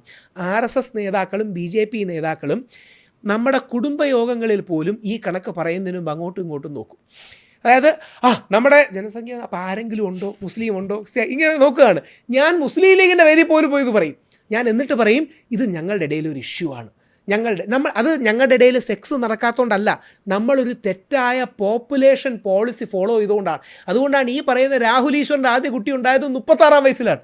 എൻ്റെ ആദ്യ കുട്ടി ഉണ്ടായത് 35 വയസ്സ് കൺസീവ് ചെയ്തത്. കാരണം ഞങ്ങളെ ഫാമിലി ഓറിയൻറ്റ് ചെയ്യാൻ ആരുമില്ല. അതുകൊണ്ട് ക്രിസ്ത്യൻ സഭകൾ ചെയ്യുന്നത് പോലെ ഇമ്മീഡിയറ്റ്ലി ഫാമിലി ഓറിയൻറ്റേഷൻ അല്ലെങ്കിൽ മാരിറ്റൽ എഡ്യൂക്കേഷൻ ഇത് നിർബന്ധമായി വേണം. ഞങ്ങളിതിനൊരു ബില്ലുണ്ടാക്കി. ഞാൻ യുവജന കമ്മീഷൻ്റെ ഭാഗമായിരുന്നപ്പം മെനക്കെട്ടൊരു മാരിറ്റൽ എഡ്യൂക്കേഷൻ ബില്ലുണ്ടാക്കി. ഇതിനെ ആരെ എതിർക്കുന്നതെന്ന് അറിയാമോ? ഭയങ്കര കൂടിയ പുരോഗമനവാദികൾ. കുടുംബം വേണ്ട. ഇനി അങ്ങനെയൊക്കെ ഇതും കൂടെ പറയുമ്പോൾ അതിൻ്റെ ഒരു തമാശയുടെ എക്സ്റ്റെൻഡ് മനസ്സിലാവും. നമ്മുടെ ഈ ബില്ലുണ്ടല്ലോ, അതായത് നമ്മുടെ ഈ ബില്ലിനെ, ഈ പുരുഷ കമ്മീഷൻ ബില്ലിനെ യഥാർത്ഥത്തിൽ എതിർത്ത് തോപ്പിച്ചാൽ രാഹുൽ മങ്കൂട്ടത്തിലാണ്. നമ്മൾ അതിലേക്ക് പുരുഷ കമ്മീഷൻ ബില്ല് അതിലേക്ക് തന്നെ കിടക്കാം, അല്ലെ പിന്നെ അത് വിട്ടുപോകും. കറക്റ്റ്. അല്ല, ഇത് ആരാ എന്നോട് പറഞ്ഞതെന്നറിയോ? രാഹുൽ മങ്കൂട്ടത്തിൽ എങ്ങനെ തയ്യാറാക്കിയത്? അതായത് ഇത് എൽദോസ് കുന്നപ്പള്ളിയുടെ സ്വകാര്യ ബില്ലാണ്. ഇത് തയ്യാറാക്കി കൊടുത്തത്.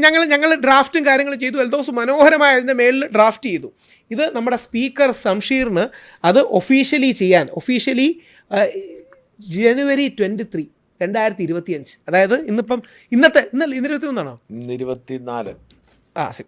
ഇന്ന് 24, അതായത് 1 വർഷം മുമ്പ് സ്പീക്കറിന് കൊടുത്തതാണ്. ഇത് ഞാൻ സാറിന് നൽകുന്നു. ഇത് 1 വർഷം മുമ്പ് കൊടുത്തതാണ്. ഷംസീർ ഇത് അനുമതി നൽകി. നമ്മൾ സത്യം പറഞ്ഞാൽ എങ്ങനെ എടുക്കുമെന്ന് ഞാൻ ഷംസീറിന് അനുമതി നൽകി.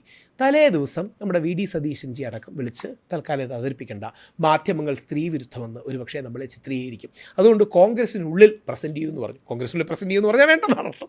കോൺഗ്രസിനുള്ളിൽ പ്രസൻറ്റ് ചെയ്യുന്നത് ഇതിലെ ആദ്യ വരി വായിക്കാം.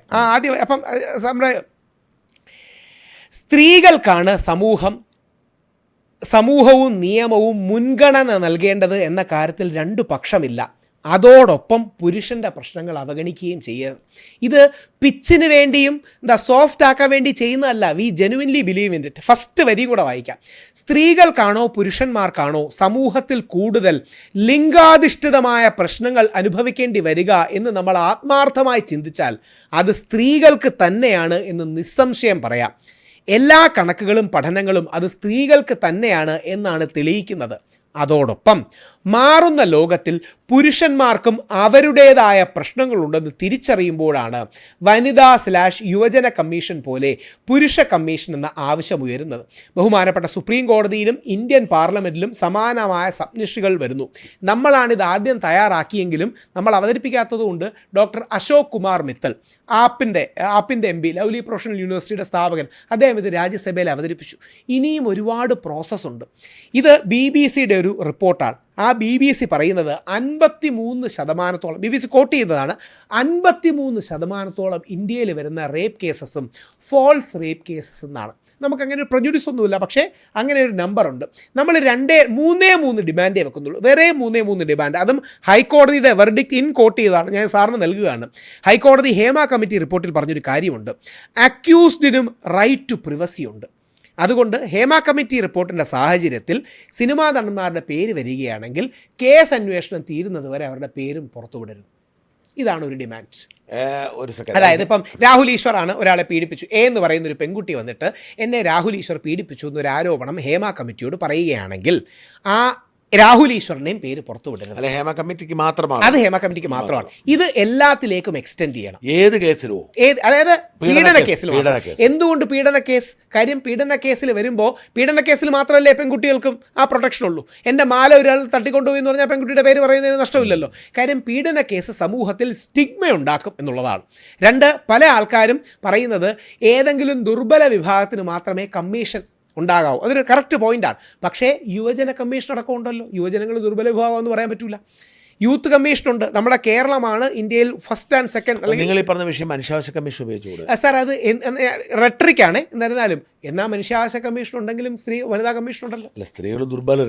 അപ്പം ദുർബല ഇനി അങ്ങനെ പറഞ്ഞുകൂടാ കേട്ടോ, അത് സ്ത്രീവിരുദ്ധമാണ്. അങ്ങനെ പറയരുത്, സ്ത്രീവിരുദ്ധമാണ്. പക്ഷേ സ്ത്രീകൾക്ക് പ്രത്യേക മുൻഗണന കൊടുക്കണം. ചരിത്രപരമായ റീസൺസ് ഉണ്ട്.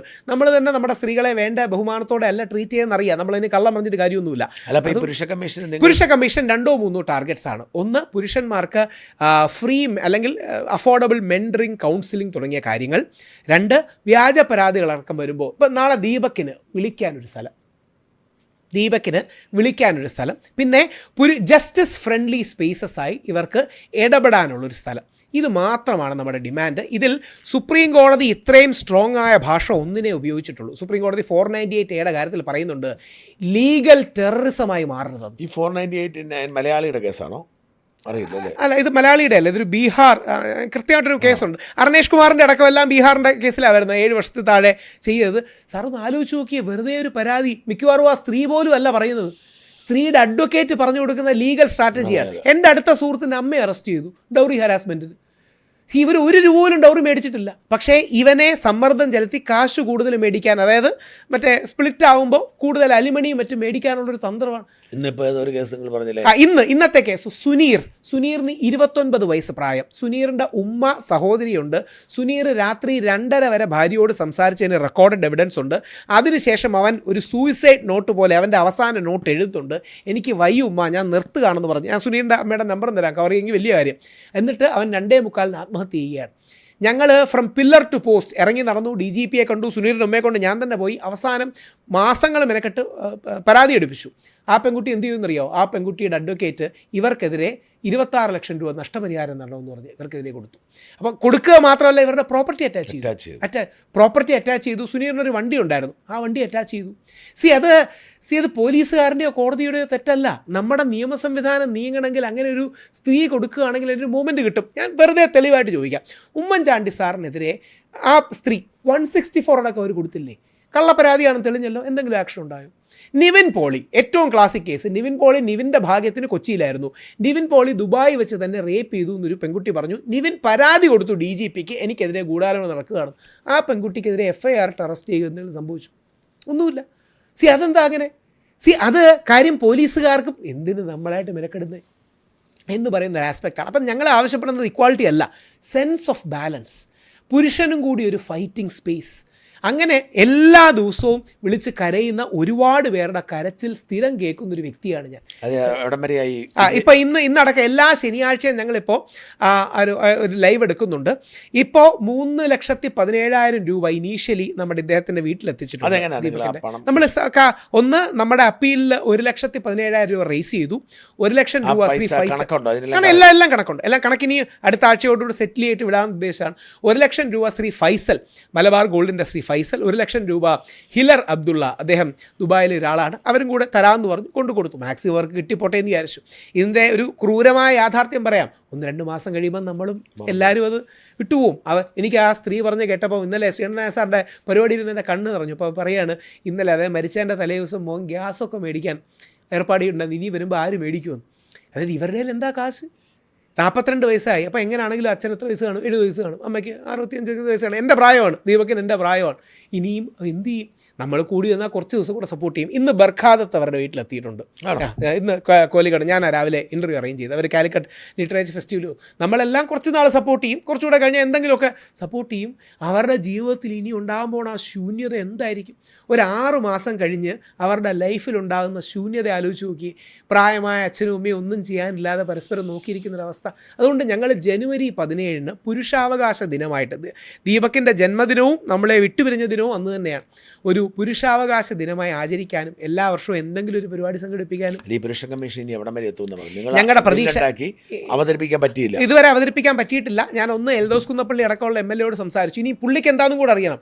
പുള്ളിക്കെതിരെ പരാതി കൊടുത്ത സ്ത്രീക്കെതിരെ 49 ക്രിമിനൽ കേസുകളുണ്ടെന്ന് ഹൈക്കോടതിയുടെ ഒബ്സർവേഷൻ ഉണ്ട്.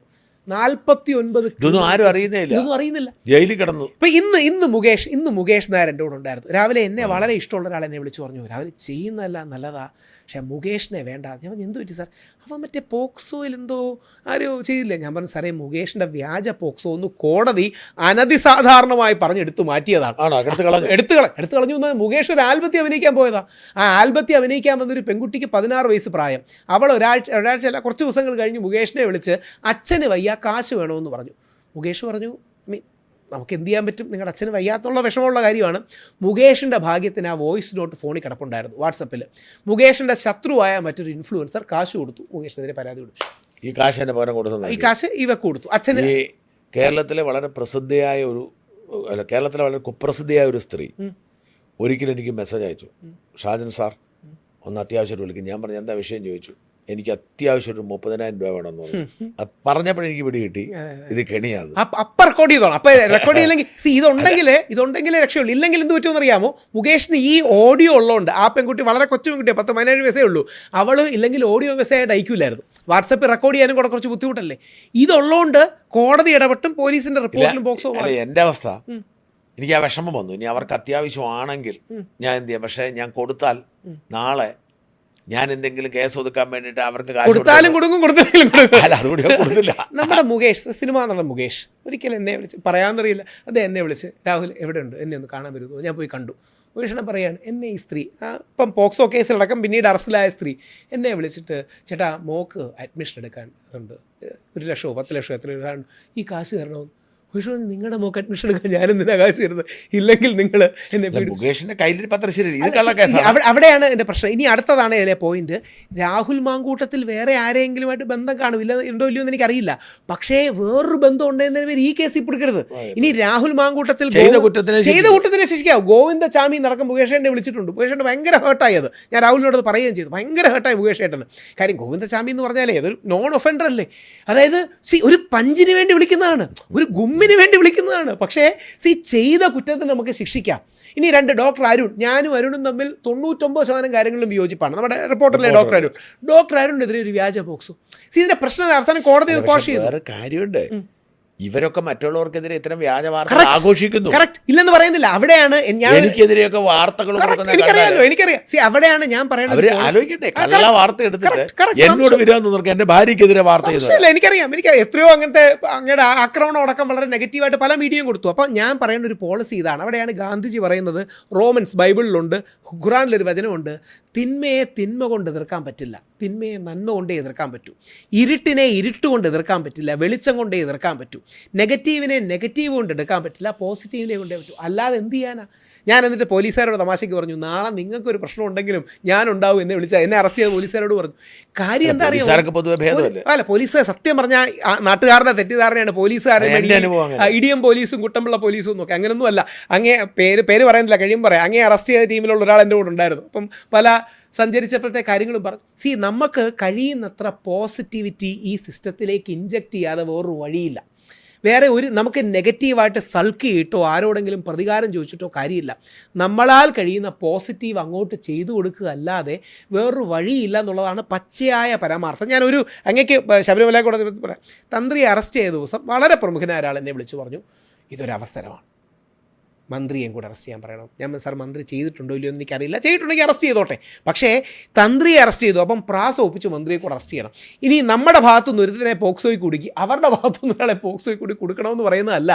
ഈ ജസ്റ്റിസ് എന്ന് പറയുന്നൊരു കാര്യം റിവഞ്ച് അല്ല. ഇനി ഇത് തന്നെയാണ് മറ്റേ കുട്ടിയുടെയും കാര്യം. ദീപക്കിനോട് തെറ്റ് ചെയ്ത ആ കുട്ടിയെ കല്ലെറിയണമെന്നൊക്കെ പറഞ്ഞ് ഒരുപാട് പേര് തുടങ്ങുന്നുണ്ട്. എന്തിനാണ്? ആ കുട്ടിയും ആത്മഹത്യയിലേക്ക് നയിക്കുമെന്നൊന്നും വിചാരിച്ച് ചെയ്തതല്ല, ചെയ്തു, ദൗർഭാഗ്യവശാൽ അങ്ങനെ സംഭവിച്ചു. ഇനി അവളെയും ജീവിതകാലം അവളെ എങ്ങനെങ്കിലും തൂക്കിക്കൊല്ലണം എന്ന് പറയുന്നതിൽ നീതിയില്ല. അവിടെയാണ് റിവെഞ്ച് ഈസ് നോട്ട് ജസ്റ്റിസ്. ഒറ്റ വരിയിലേ അതുള്ളൂ. നീതി എന്ന് പറയുന്നത് പ്രതികാരമല്ല. നീതി ടോട്ടലി ഡിഫറെൻറ്റ് കോൺസെപ്റ്റാണ്. ആ നീതി പ്രതികാരമാകുന്നത് ആനിമൽ കിങ്ഡത്തിലും ബാക്കിയുമാണ്. നമ്മൾ മനുഷ്യരാണ്. അപ്പം നമുക്ക് അതിനൊരു ജസ്റ്റിസും സെൻസ് ഓഫ് ബാലൻസും വേണം. രാഹുലെ, ഇതോടെ ഈ പുരുഷ കമ്മീഷൻ നിങ്ങൾ എവിടെ കൺക്ലൂഡ് ചെയ്യാൻ പോകുന്നത്? നമ്മൾ പുരുഷ കമ്മീഷൻ ഇപ്പോൾ ഞാൻ ചെയ്യുമോയെന്നറിയില്ല. ഞാൻ ശ്രീ സിദ്ദിഖിനെ വിളിച്ചിട്ടുണ്ട്. ടി സിദ്ദിഖ് മാത്രമാണ് ഈ ദീപകിൻ്റെ വിഷയത്തിലൊരു നിലപാട് പോലെയെങ്കിലും സ്ട്രോങ് ആയി മറ്റും പറഞ്ഞത്. അപ്പോൾ എൻ്റെ ആഗ്രഹം, ശ്രീ എൽദോസ് കുന്നപ്പള്ളിയോട് ഞാൻ സംസാരിച്ചിരുന്നു. ശ്രീ എൽദോസ് കുന്നപ്പള്ളിയുടെ അടക്കമുള്ള ഇതോടുകൂടി ശ്രീ ടി സിദ്ദിഖിനെ കാണാൻ പോകുന്നുണ്ട്. ഞാൻ കുഞ്ഞാലിക്കുട്ടി സാറിനോട് സംസാരിച്ചിരുന്നു. കുഞ്ഞാലിക്കുട്ടി സാർ പ്രോ ആയിരുന്നു. ആദരണീയനായ മുനവറലി തങ്ങൾ അദ്ദേഹത്തെ കണ്ടിരുന്നു. ഞാൻ നമ്മുടെ ദീപികയുടെ ഹെഡായ പിതാവിനെ പോയി കണ്ടു. അവരെല്ലാം ഇതിന് പോസിറ്റീവും പ്രോയുമാണ്. നമ്മളപ്പോൾ പുരുഷനൊരു പരിച മാത്രമാണ് ഉദ്ദേശിക്കുന്നത്. സ്ത്രീയുടെ എക്സിസ്റ്റിംഗ് ആയ ഒരവകാശങ്ങളും നമ്മൾ എടുക്കുന്നില്ല. പകരം പുരുഷന്മാർക്ക് സപ്പോർട്ട് ചെയ്യാനൊരു മെക്കാനിസം വേണം. അങ്ങനെ ഒരുപാട് പേർ ബുദ്ധിമുട്ടുകയാണ്. ഞാൻ കഴിയുമ്പോൾ നമ്മുടെ 1-2 സീനിയർ IAS IPS ഓഫീസേഴ്സ് വരെ ഈ വിഷയത്തിൽ ഭാര്യയുടെയും മറ്റുള്ള പ്രശ്നത്തിൽ റിക്വസ്റ്റും മറ്റും ചെയ്യുന്നുണ്ട്. ഞാൻ ഓൺ ക്യാമറ പറയുന്നത് ശരിയില്ലാത്തതുകൊണ്ട് പറയുന്നില്ല. IPS അടക്കമുള്ള മുതിർന്ന ആൾക്കാർ, വേറെ വഴിയില്ല. ഒരിക്കൽ പെട്ടുപോയ നാണക്കേട് ജീവിതം. ഈ 40-50 വയസ്സുള്ള പുരുഷന്മാരുടെ പ്രശ്നം എന്നറിയാമോ? അച്ഛനും അമ്മയൊക്കെ മരിച്ചതാണ്, സഹോദരനും മറ്റും, ഇല്ലെങ്കിൽ ജീവിതത്തിൽ ആരുമില്ല. ഇപ്പോൾ കുട്ടിക്കൽ ജയന്തൻ്റെ കേസ് തന്നെ പറയാം, ആരുമില്ല. കുട്ടികൾ ജയന്തൻ്റെ സെറീനയോട് എന്തോ പറഞ്ഞു ജയന്തരന്. ഞാൻ ആലോചിക്കാൻ, ഈ കുട്ടികൾ ജയന്തൻ്റെ കേസ് വന്ന സമയത്തൊക്കെ നമ്മളൊക്കെ വലിയ വാർത്തയാക്കിയത്. പിന്നീട് അതിന്റെ നിജസ്ഥിതി അറിഞ്ഞപ്പോൾ നമുക്കുള്ളിൽ ഭയങ്കര കാര്യം. ഇവർക്ക് എന്നോട് സാബു കൊട്ടോട്ടി എന്ന് പറഞ്ഞ മലപ്പുറത്തൊരു കക്ഷിയുണ്ട്. അയാൾ ഈ കുട്ടികൾ ജയന്തന് വേണ്ടിയിട്ട് പുള്ളി അറസ്റ്റ് ചെയ്തു. എനിക്കറിയാം, പുള്ളി അറസ്റ്റ് ചെയ്തു. അത് ഈ സാബു എന്നെ വിളിച്ചപ്പോഴാണ് ഞാൻ ഇതിന്റെ സീരിയസ്നെസ് മനസ്സിലാക്കി. 4 വയസ്സുള്ള കുട്ടിയാണ്. ഇവർ സ്വന്തം ഡീറ്റെയിൽ പറയണ്ട, ഇവരുടെ സ്വന്തം കുട്ടിയായിട്ട് തന്നെ ഇവർ കരുതിയിരുന്നതാണ്. വീട്ടിലെ പ്രശ്നം ഉണ്ടായി. വീട്ടിലെ പ്രശ്നം ഉണ്ടെങ്കിൽ 2 അടി അടിച്ചോ, പക്ഷെ പോക്സോ കേസ് കൊടുക്കരുത്. അതായത് വീട്ടിലെ പ്രശ്നം ഉണ്ടെങ്കിൽ, നിങ്ങൾക്ക് സ്വത്ത് തർക്കം ഉണ്ടെങ്കിൽ, വീട്ടിലെ വേറെ ഏതെങ്കിലും കാര്യം ഉണ്ടെങ്കിൽ വേണമെങ്കിൽ അടിച്ചോ, ചീത്ത വിളിച്ചോ, പക്ഷേ പോക്സോ കേസ് കൊടുത്താൽ പിന്നെ ജീവിതകാലം മുഴുവൻ സ്റ്റെയിനാണ്. അപ്പം നിങ്ങൾ എന്തായാലും പുരുഷ കമ്മീഷൻ അല്ല സാർ, അതുകൊണ്ട് എൻ്റെ ഒരു റിക്വസ്റ്റ്, നമ്മുടെ മാധ്യമങ്ങളാണ് യഥാർത്ഥത്തിൽ മാധ്യമങ്ങളെ പേടിച്ചാണ് കോൺഗ്രസ്സുകാരടക്കം ഈ വിഷയങ്ങൾ. ഞാൻ കോൺഗ്രസിനെ കുറ്റം പറയല്ല. ഞാൻ സുരേന്ദ്രൻ ജിയെ, നമ്മുടെ BJPയുടെ പ്രസിഡന്റ്, ഒരിക്കൽ ഒരു ട്രെയിൻ യാത്രയെ കണ്ടു. ഞാൻ അദ്ദേഹത്തോട് റിക്വസ്റ്റ് ചെയ്ത് ഇതൊന്ന് കൊടുത്തു, സാർ ഒന്ന് നോക്കണം. വേറെ ഒന്നും കൊണ്ടല്ല, ഇതൊരു കക്ഷി രാഷ്ട്രീയത്തിൻ്റെ വിഷയമല്ല. അതുകൊണ്ട് ഇത് ഡിജിറ്റൽ മാധ്യമങ്ങളിൽ, പ്രത്യേകിച്ച് ന്യൂസ് മീഡിയയുടെ ഒരു പുതിയ കൾച്ചർ തന്നെ ഡിഫെൻഡ് ചെയ്ത ഷാജൻ സാറിനും നമ്മുടെ ഒരു എന്താ പറയുക സമർപ്പണമായി തരുന്നു. ഇത് ഫുള്ള് എൻ്റെ കയ്യിൽ നിന്ന് പേഴ്സണലി കാശിടിച്ചതാണ്. അതായത് ആ ഒരെണ്ണത്തിന് 80 രൂപകളുണ്ട്. അങ്ങനെ ഞാൻ 100 കണക്കിന് സാധനം എടുത്തു, മറ്റേത് 10,000 കോപ്പി എടുത്തു. ഇത് എല്ലാ പിന്തുണയും 2 ചെറിയ കാര്യം കൊണ്ട് ചോദിക്കാതിരിക്കാൻ പറ്റുന്ന സമയം എനിക്കറിയാം. ഒന്ന്, ഈ ഹാദിയ കേസിലെ 2 കൂട്ടടുത്ത് നിന്നു പറഞ്ഞൊരു ആരോപണം അങ്ങളുടെല്ലോ. തീവ്ര ഹിന്ദുക്കള് ഭയങ്കര ശക്തമായിട്ട് എതിർക്കും. അല്ല, എനിക്കെതിരെ ഒറ്റ കാര്യം നോക്കിയാൽ മതി. എനിക്കെതിരെ ഹാദിയയിൽ പോപ്പുലർ ഫ്രണ്ട് സുപ്രീം കോടതിയിൽ പോയതാണ്. പോപ്പുലർ ഫ്രണ്ട് എനിക്കെതിരെ കംപ്ലൈൻറ്റുമായിട്ട് സുപ്രീം കോടതിയിൽ. പക്ഷേ നിങ്ങളെ ഹിന്ദുത്വ ആളുകളും ഇവരുടെ പ്രശ്നം എന്താ അറിയാമോ? സത്യസന്ധമായിട്ട് പറയാം. ഇത് എന്താ പറയുക, ഇനിയെങ്കിലും അറിഞ്ഞിരിക്കാൻ വേണ്ടിയാണ് പറയണേ. ഹാദിയയുടെ വളരെ കോംപ്ലക്സ് കേസാണ്. സിമ്പിളായി പറഞ്ഞാൽ, ഹാദിയ ഈഴവ സമുദായത്തിൽ പറഞ്ഞ കുട്ടിയാണ്. യഥാർത്ഥത്തിൽ ഹാദിയയ്ക്ക് ശ്രീനാരായണ ഗുരുദേവനെ അറിയില്ല എന്നുള്ളതാണ് ഹാദിയയുടെ പ്രശ്നവും നമ്മുടെ പ്രശ്നവും. ഞാൻ എന്നിട്ട് പരമാവധി ശ്രീനാരായണ ഗുരുദേവനെ, മഹാത്മാഗാന്ധിയെ, വിവേകാനന്ദനെ, ചട്ടമ്പി സ്വാമിയെ പറയാനുള്ളതെല്ലാം പറഞ്ഞു. ഞാനത് കഴിയുമ്പോൾ അങ്ങേക്ക് പറയാം. അങ്ങേക്ക് സർപ്രൈസ്ഡ് ആവുന്ന 1-2 കാര്യങ്ങളുണ്ട്. ഞാനത് അറിയാൻ പറയുന്നില്ല. അപ്പോൾ പോലീസിൻ്റെ അടക്കം അറിവോടുകൂടിയാണ് ഞാൻ അവിടെ എത്തിയത്. പലതവണ ഇവളോട് മതം മാറരുതെന്ന് പറഞ്ഞു. ഞാൻ പറഞ്ഞു, മോളെ അത് എനിക്ക് ഏതെങ്കിലും മതത്തോട് പ്രശ്നമുള്ളതുകൊണ്ടല്ല, നീ ഇത് മാറിയ അതിൻ്റെ പേര് വലിയ പ്രശ്നമാവും. പക്ഷേ ഷീ ഹാസ് ഓൾറെഡി ഡിസൈഡഡ്. ഓർക്കുക, കല്യാണം കഴിക്കാൻ വേണ്ടി മതം മാറിയതല്ല. ഇവൾ മതം മാറിയതിന് ശേഷം 1 വർഷത്തിന് ശേഷമാണ് ഷഫീൻ ജഹാൻ എന്നൊരു പയ്യനെ കല്യാണം കഴിച്ചപ്പോൾ ഡിവോഴ്സായി വേറൊരു പയ്യനെ കല്യാണം കഴിച്ചു എന്നൊക്കെ വാർത്ത വന്നു. അശോകൻ ചേട്ടൻ അല്ലെങ്കിൽ അടുത്ത CPI-കാരനായിരുന്നു. ഇപ്പോൾ 7 SS ആയി. RSSും പോരാ, RSSനും തീവ്രത പറഞ്ഞ് 7 SS നിലപാടിലേക്ക് എത്തി. നമ്മുടെ കുടുംബങ്ങളിലെ പ്രശ്നമെന്ന് പറഞ്ഞാൽ നമ്മൾ കുട്ടികൾക്കൊരു സ്പിരിച്വൽ എഡ്യൂക്കേഷൻ കൊടുത്ത് വളർത്തുന്നില്ല. ഞാൻ പരമാവധി എന്നാൽ കഴിയുന്ന വിധം എല്ലാ രീതിയിലും അവളെ ഡിസ്കറേജ് ചെയ്തു. പക്ഷേ എന്ത് ചെയ്യാൻ പറ്റും? നമുക്ക് തല്ലിക്കൊല്ലാൻ പറ്റുമോ? ഫിസിക്കൽ ഉപദ്രവങ്ങൾ രണ്ടു കൂട്ടരാണ് നിങ്ങൾക്കെതിരെ. രണ്ടു കൂട്ടരും എനിക്കെതിരെ. രണ്ടു കൂട്ടരും എതിരായത് ഈ ഹിന്ദുത്വ പക്ഷത്ത് നിൽക്കുന്നവർ വിചാരിച്ചു നിങ്ങൾ ഇതേപോലെ തന്നെ ഇസ്രായേലും പോകും, സൗദിയിലും പോകും. അതും പറയേണ്ട കാര്യമാണ്. ഹിന്ദുത്വവാദികളോട് ഞാൻ പരമാവധി പറഞ്ഞു. ഞാൻ സത്യസന്ധമായിട്ട് പറഞ്ഞ കാര്യം കൂടെ പറയാം. നമുക്കൊരു നിർബന്ധിത മതപരിവർത്തന നിരോധന നിയമമാണ് ഉദ്ദേശമെങ്കിൽ നമുക്ക് നിമിഷ ഫാത്തിമയുടെ കേസാണ് എടുക്കേണ്ടത്. അതായത് ആറ്റുകാൽ അമ്പലത്തിൽ ജനിച്ച് വളർന്ന് ആ കുട്ടിയുടെ സഹോദരനൊരു മേജറാണ്, ഇന്ത്യൻ ആർമിയിലെ മേജറാണ്. ആ പെൺകുട്ടിയാണ് ഇന്ന് ഇന്ത്യയിലില്ല, അഫ്ഗാനിസ്ഥാനിലോ എവിടെയാണെന്ന് പറയുന്നത്. നായർ സമുദായത്തിൽ പറഞ്ഞ കുട്ടിയാണ്, ആറ്റുകാൽ അമ്പലത്തിൽ ജനിച്ചു വളർന്ന കുട്ടിയാണ്. ശരിക്കും നിമിഷ ഫാത്തിമയുടെ കേസാണ് എടുക്കേണ്ടത്. അവർ അമിത ബുദ്ധി കാണിച്ചാണ് ഈ അഖില ഹാദിയുടെ കേസ് എടുത്തത്. ഞാൻ ഇവരോട് പരമാവധി പറഞ്ഞു, എന്നാൽ കഴിയുന്ന രീതി പറഞ്ഞു. 1. 2, തീവ്ര ഇസ്ലാമിസ്റ്റുകളുള്ള ദേഷ്യം, പരമാവധി ഞാൻ മതപരിവർത്തനം വേണ്ട എന്ന് പറഞ്ഞു. 2 പേരും അങ്ങോട്ടും ഇങ്ങോട്ടും ഒരു ക്ലാസ് ആക്കി. കൃത്യം കണക്കും കൂടെ പറയാം. കപിൽ സിബലിന് ഇവരെ ഏകദേശം 77 ലക്ഷം രൂപ കൊടുത്തു. അന്നേരം ഡോക്യുമെൻ്റ് ഓർമ്മ കാണും. ഞാനപ്പോൾ സ്ഥിരം മുസ്ലിം വേദികളിൽ പോയി പറയാറുണ്ട്, 77 ലക്ഷം രൂപ കൊടുത്തിട്ടാണ് കപിൽ സിബൽ നിങ്ങൾക്ക് വേണ്ടി വാദിച്ചത്. രാഹുൽ ഈശ്വർ എൻ്റെ കയ്യിൽ നിന്ന് അങ്ങോട്ട് കാശിട്ടാണ് 3 തവണ പോവുകയും ഒരു ബാലൻസ് ഉണ്ടാക്കാൻ നോക്കുകയും ചെയ്തു. അപ്പോൾ യഥാർത്ഥത്തിൽ ചെയ്യാൻ പിന്നെ എന്ത് പറ്റും? ഈ ഒരു മധ്യമാർഗം പിടിക്കണം. അങ്ങേക്ക് അറിയുമ്പോൾ ഒരു പക്ഷേ അറിയായിരിക്കും, മഹാത്മാഗാന്ധിയുടെ ഒരു മകൻ മുസ്ലിമായിരുന്നു. മഹാത്മാഗാന്ധിയുടെ മകനായ ഹരിലാലിനെ ഹരിലാൽ അബ്ദുള്ള ഗാന്ധിയാക്കി അന്നത്തെ തീവ്ര ഇസ്ലാമിസ്റ്റുകൾ കൊണ്ടുപോയി. അന്നത്തെ നമ്മുടെ ഇന്ത്യൻ മുസ്ലിങ്ങൾ അതിനെ എതിർത്തു. ഇനി മഹാത്മാഗാന്ധിയുടെ മോനെ കൊണ്ടുപോയിട്ട് വേണമല്ലോ ഇസ്ലാം മതം വളരാൻ. ഒന്നുമില്ല, അടിയുണ്ടാകാൻ വേണ്ടി ചെയ്യുന്നതാണ്. പക്ഷേ അവൻ തിരിച്ചു വന്നു. ഹരിലാൽ അബ്ദുള്ള ഗാന്ധി തിരിച്ചു വന്നു. ഓർക്കുക, ഗാന്ധിജിയുടെ മകനെ മുസ്ലിമായി മതപരിവർത്തനം ചെയ്യാൻ ആഗ്രഹിക്കുന്നവർ ഹിന്ദുക്കളെയും മുസ്ലിങ്ങളെയും തമ്മിൽ തല്ലിക്കാൻ നോക്കുകയാണ്. അതായത് ഗാന്ധിജിയെ ഡയല്യൂട്ട് ചെയ്യാനും ഗാന്ധിജിയുടെ നേതൃത്വത്തെ ഡയല്യൂട്ട് ചെയ്യാനും ഹിന്ദു മുസ്ലിങ്ങളെ തമ്മിൽ തല്ലിക്കാൻ വേണ്ടി നോക്കുക. അപ്പോൾ നമുക്ക് ഈ ഹാർഡ് ലൈൻ വേണ്ട എന്നുള്ളതാണ് ഏക സബ്മിഷൻ. ഒരു മധ്യമാർഗം വേണമെന്നുള്ളതാണ് സബ്മിഷൻ. നമ്മൾ ഹിന്ദുക്കളും മുസ്ലിങ്ങളും ക്രിസ്ത്യാനികളും എല്ലാം ഈ ആത്മീയ പഠനത്തോടെ ഒരു ഏകോദര അല്ലെങ്കിൽ സഹോദരങ്ങളെ പോലെ നമ്മളെല്ലാം ഒന്നാണെന്ന് ഡയലോഗ് അടിച്ചാൽ പോരാ, പകരം യാഥാർത്ഥ്യത്തിൽ നമ്മൾ ഒന്നിച്ചാണ് എന്ന് തിരിച്ചറിഞ്ഞാൽ മതി. ഈ എല്ലാവരും ഒന്നാണെന്ന് പറയുന്നത് വെറും ഒരു ഡയലോഗ് മാത്രമാണ്, അത് സത്യമൊന്നുമില്ല. ഞാൻ ഹിന്ദു ആക്ടിവിസ്റ്റാണ്, ഞാൻ മതേതരവാദി അല്ല. പക്ഷേ നമ്മൾ ഒന്നിച്ചാണ്. കാര്യം നമ്മുടെ കൂട്ടത്തിൽ മുസ്ലിമുണ്ട്, ക്രിസ്ത്യാനിയുണ്ട്, നിരീശ്വരവാദിയുണ്ട്. ഈ ബാലൻസ് നമ്മൾ പോകണം. അങ്ങ് ഒറ്റക്കാരും നോക്കിയാൽ മതി. ഇതാണ് ഗാന്ധിജി എടുത്ത ലൈൻ. അവസാനത്തെ ചോദ്യം, തെരഞ്ഞെടുപ്പ് മത്സരിക്കുന്നു? ഇല്ല, 100% ഇല്ല. ഞാൻ അങ്ങ് ചോദിച്ചപ്പോൾ അതിന് മുമ്പ് ഒരു ചോദ്യം കൂടെ ചോദിച്ചല്ലോ, വളരെ പ്രധാനപ്പെട്ട ഈ ഹാദിയുടെ ബന്ധപ്പെട്ട ഒരു ചോദ്യം കൂടെ ചോദിച്ചാൽ വിട്ടുപോയി. അല്ല, തെരഞ്ഞെടുപ്പ് മത്സരിക്കുന്നില്ലെന്ന് മാത്രമല്ല, കോൺഗ്രസ് ജയിക്കണമെന്ന് ആഗ്രഹിക്കുന്ന വേറൊന്നും കൊണ്ടല്ല, ഒരു സെൻസ് ഓഫ് ബാലൻസ് ഉണ്ടാകും. പക്ഷേ പറഞ്ഞില്ല എന്നെ ആരാണ്ട് എന്നെ പേര് പറയുന്നത് ശരിയല്ലാത്തതുകൊണ്ടാണ്. 1-2 പ്രമുഖ കോൺഗ്രസ് അല്ല പ്രമുഖ ആൾക്കാർ അവർ ഇത്തരം കാര്യങ്ങൾക്ക് താല്പര്യമുണ്ടോ എന്ന് ചോദിച്ചു. ഞാൻ പറഞ്ഞു, എനിക്ക് അതിനുള്ള 1 ജോലിയുണ്ട്, 2 മക്കളുണ്ട്, അതിനുള്ള അറിവും കഴിവുമില്ല. പക്ഷേ പുരുഷ കമ്മീഷൻ, യുവജന കമ്മീഷൻ, ദേവസ്വം ബോർഡ് പോലുള്ള കാര്യങ്ങൾ ഏതെങ്കിലും രീതിയിൽ എൻ്റെ കോൺട്രിബ്യൂഷൻസ് അല്ലെങ്കിൽ ചെയ്യാൻ കഴിയുമെങ്കിൽ ഞാൻ തീർച്ചയായിട്ടും ചെയ്യും. ക്യാമ്പയിൻ അടക്കമുള്ള കാര്യങ്ങൾക്ക് ഞാൻ തീർച്ചയായിട്ടും വരും. എൻ്റെ അമ്മ BJP വോട്ടറാണ്. അമ്മ രാജീവ് ചന്ദ്രശേഖരയ്ക്ക് വേണ്ടി ഒഫീഷ്യലി ക്യാമ്പയിൻ വരെ ചെയ്യാൻ പോയത്. ഞാൻ കോൺഗ്രസ് ജയിക്കണമെന്ന് ആഗ്രഹിക്കുന്ന വ്യക്തിയാണ്. കാര്യം BJP ജയിക്കാനുള്ള റിയലിസ്റ്റിക് ചാൻസ് കുറവാണ്. ആ ചാൻസ് കൂടുതൽ കോൺഗ്രസിനാണ്. ഒരു ഭരണമാറ്റം കേരളത്തിന് ആവശ്യമാണ്. അതുകൊണ്ട് ഞാൻ റിക്വസ്റ്റ് ചെയ്യാറുള്ളത്, നല്ല കമ്മ്യൂണിസ്റ്റുകാരും നല്ല BJPക്കാരും കോൺഗ്രസിന് ഇത്തവണ വോട്ട് ചെയ്യണം. ഇനിയും BJPയിലെ ഒരു തീവ്ര സെക്ഷനുണ്ട്, അവരെങ്ങനെയും CPM-കാരെ ജയിപ്പിക്കാൻ നോക്കിക്കൊണ്ടിരിക്കുക. ഭയങ്കര അതിബുദ്ധി കാണിക്കലാണ്. അതായത് ഇത്തവണ CPM ജയിച്ചാൽ കോൺഗ്രസ് തകരുകയും ആ സ്പേസിലേക്ക് ഞങ്ങൾ വളരുകയും 2036 ഭരണം പിടിക്കാമെന്നൊക്കെ പറഞ്ഞ് അത്രയൊന്നും വളഞ്ഞ വഴി ചിന്തിക്കരുത്. അതല്ല, ഇത്തവണ കോൺഗ്രസ് വരുന്നതാണ് നല്ലത്. ശ്രീ VD സതീശൻ അടക്കം, ശ്രീ രമേശ് ചെന്നിത്തലാജി അടക്കം പ്രോമിനൻ്റ് അവർ നിൽക്കുന്നതുകൊണ്ട് പറയുന്നതാണ്. ശ്രീ ശശി തരൂർ അടക്കം, KC വേണുഗോപാൽജി അടക്കം ഒരുപാട് പേരുണ്ട്. അതുകൊണ്ട് സ്ട്രോങ് ആയ ഒരു വരട്ടെ, ഒരു ബാലൻസ് ഉണ്ടാകണം. ആ ബാലൻസിലാണ് ഇന്ത്യയുടെ ആത്മാവ്. Thank you very much.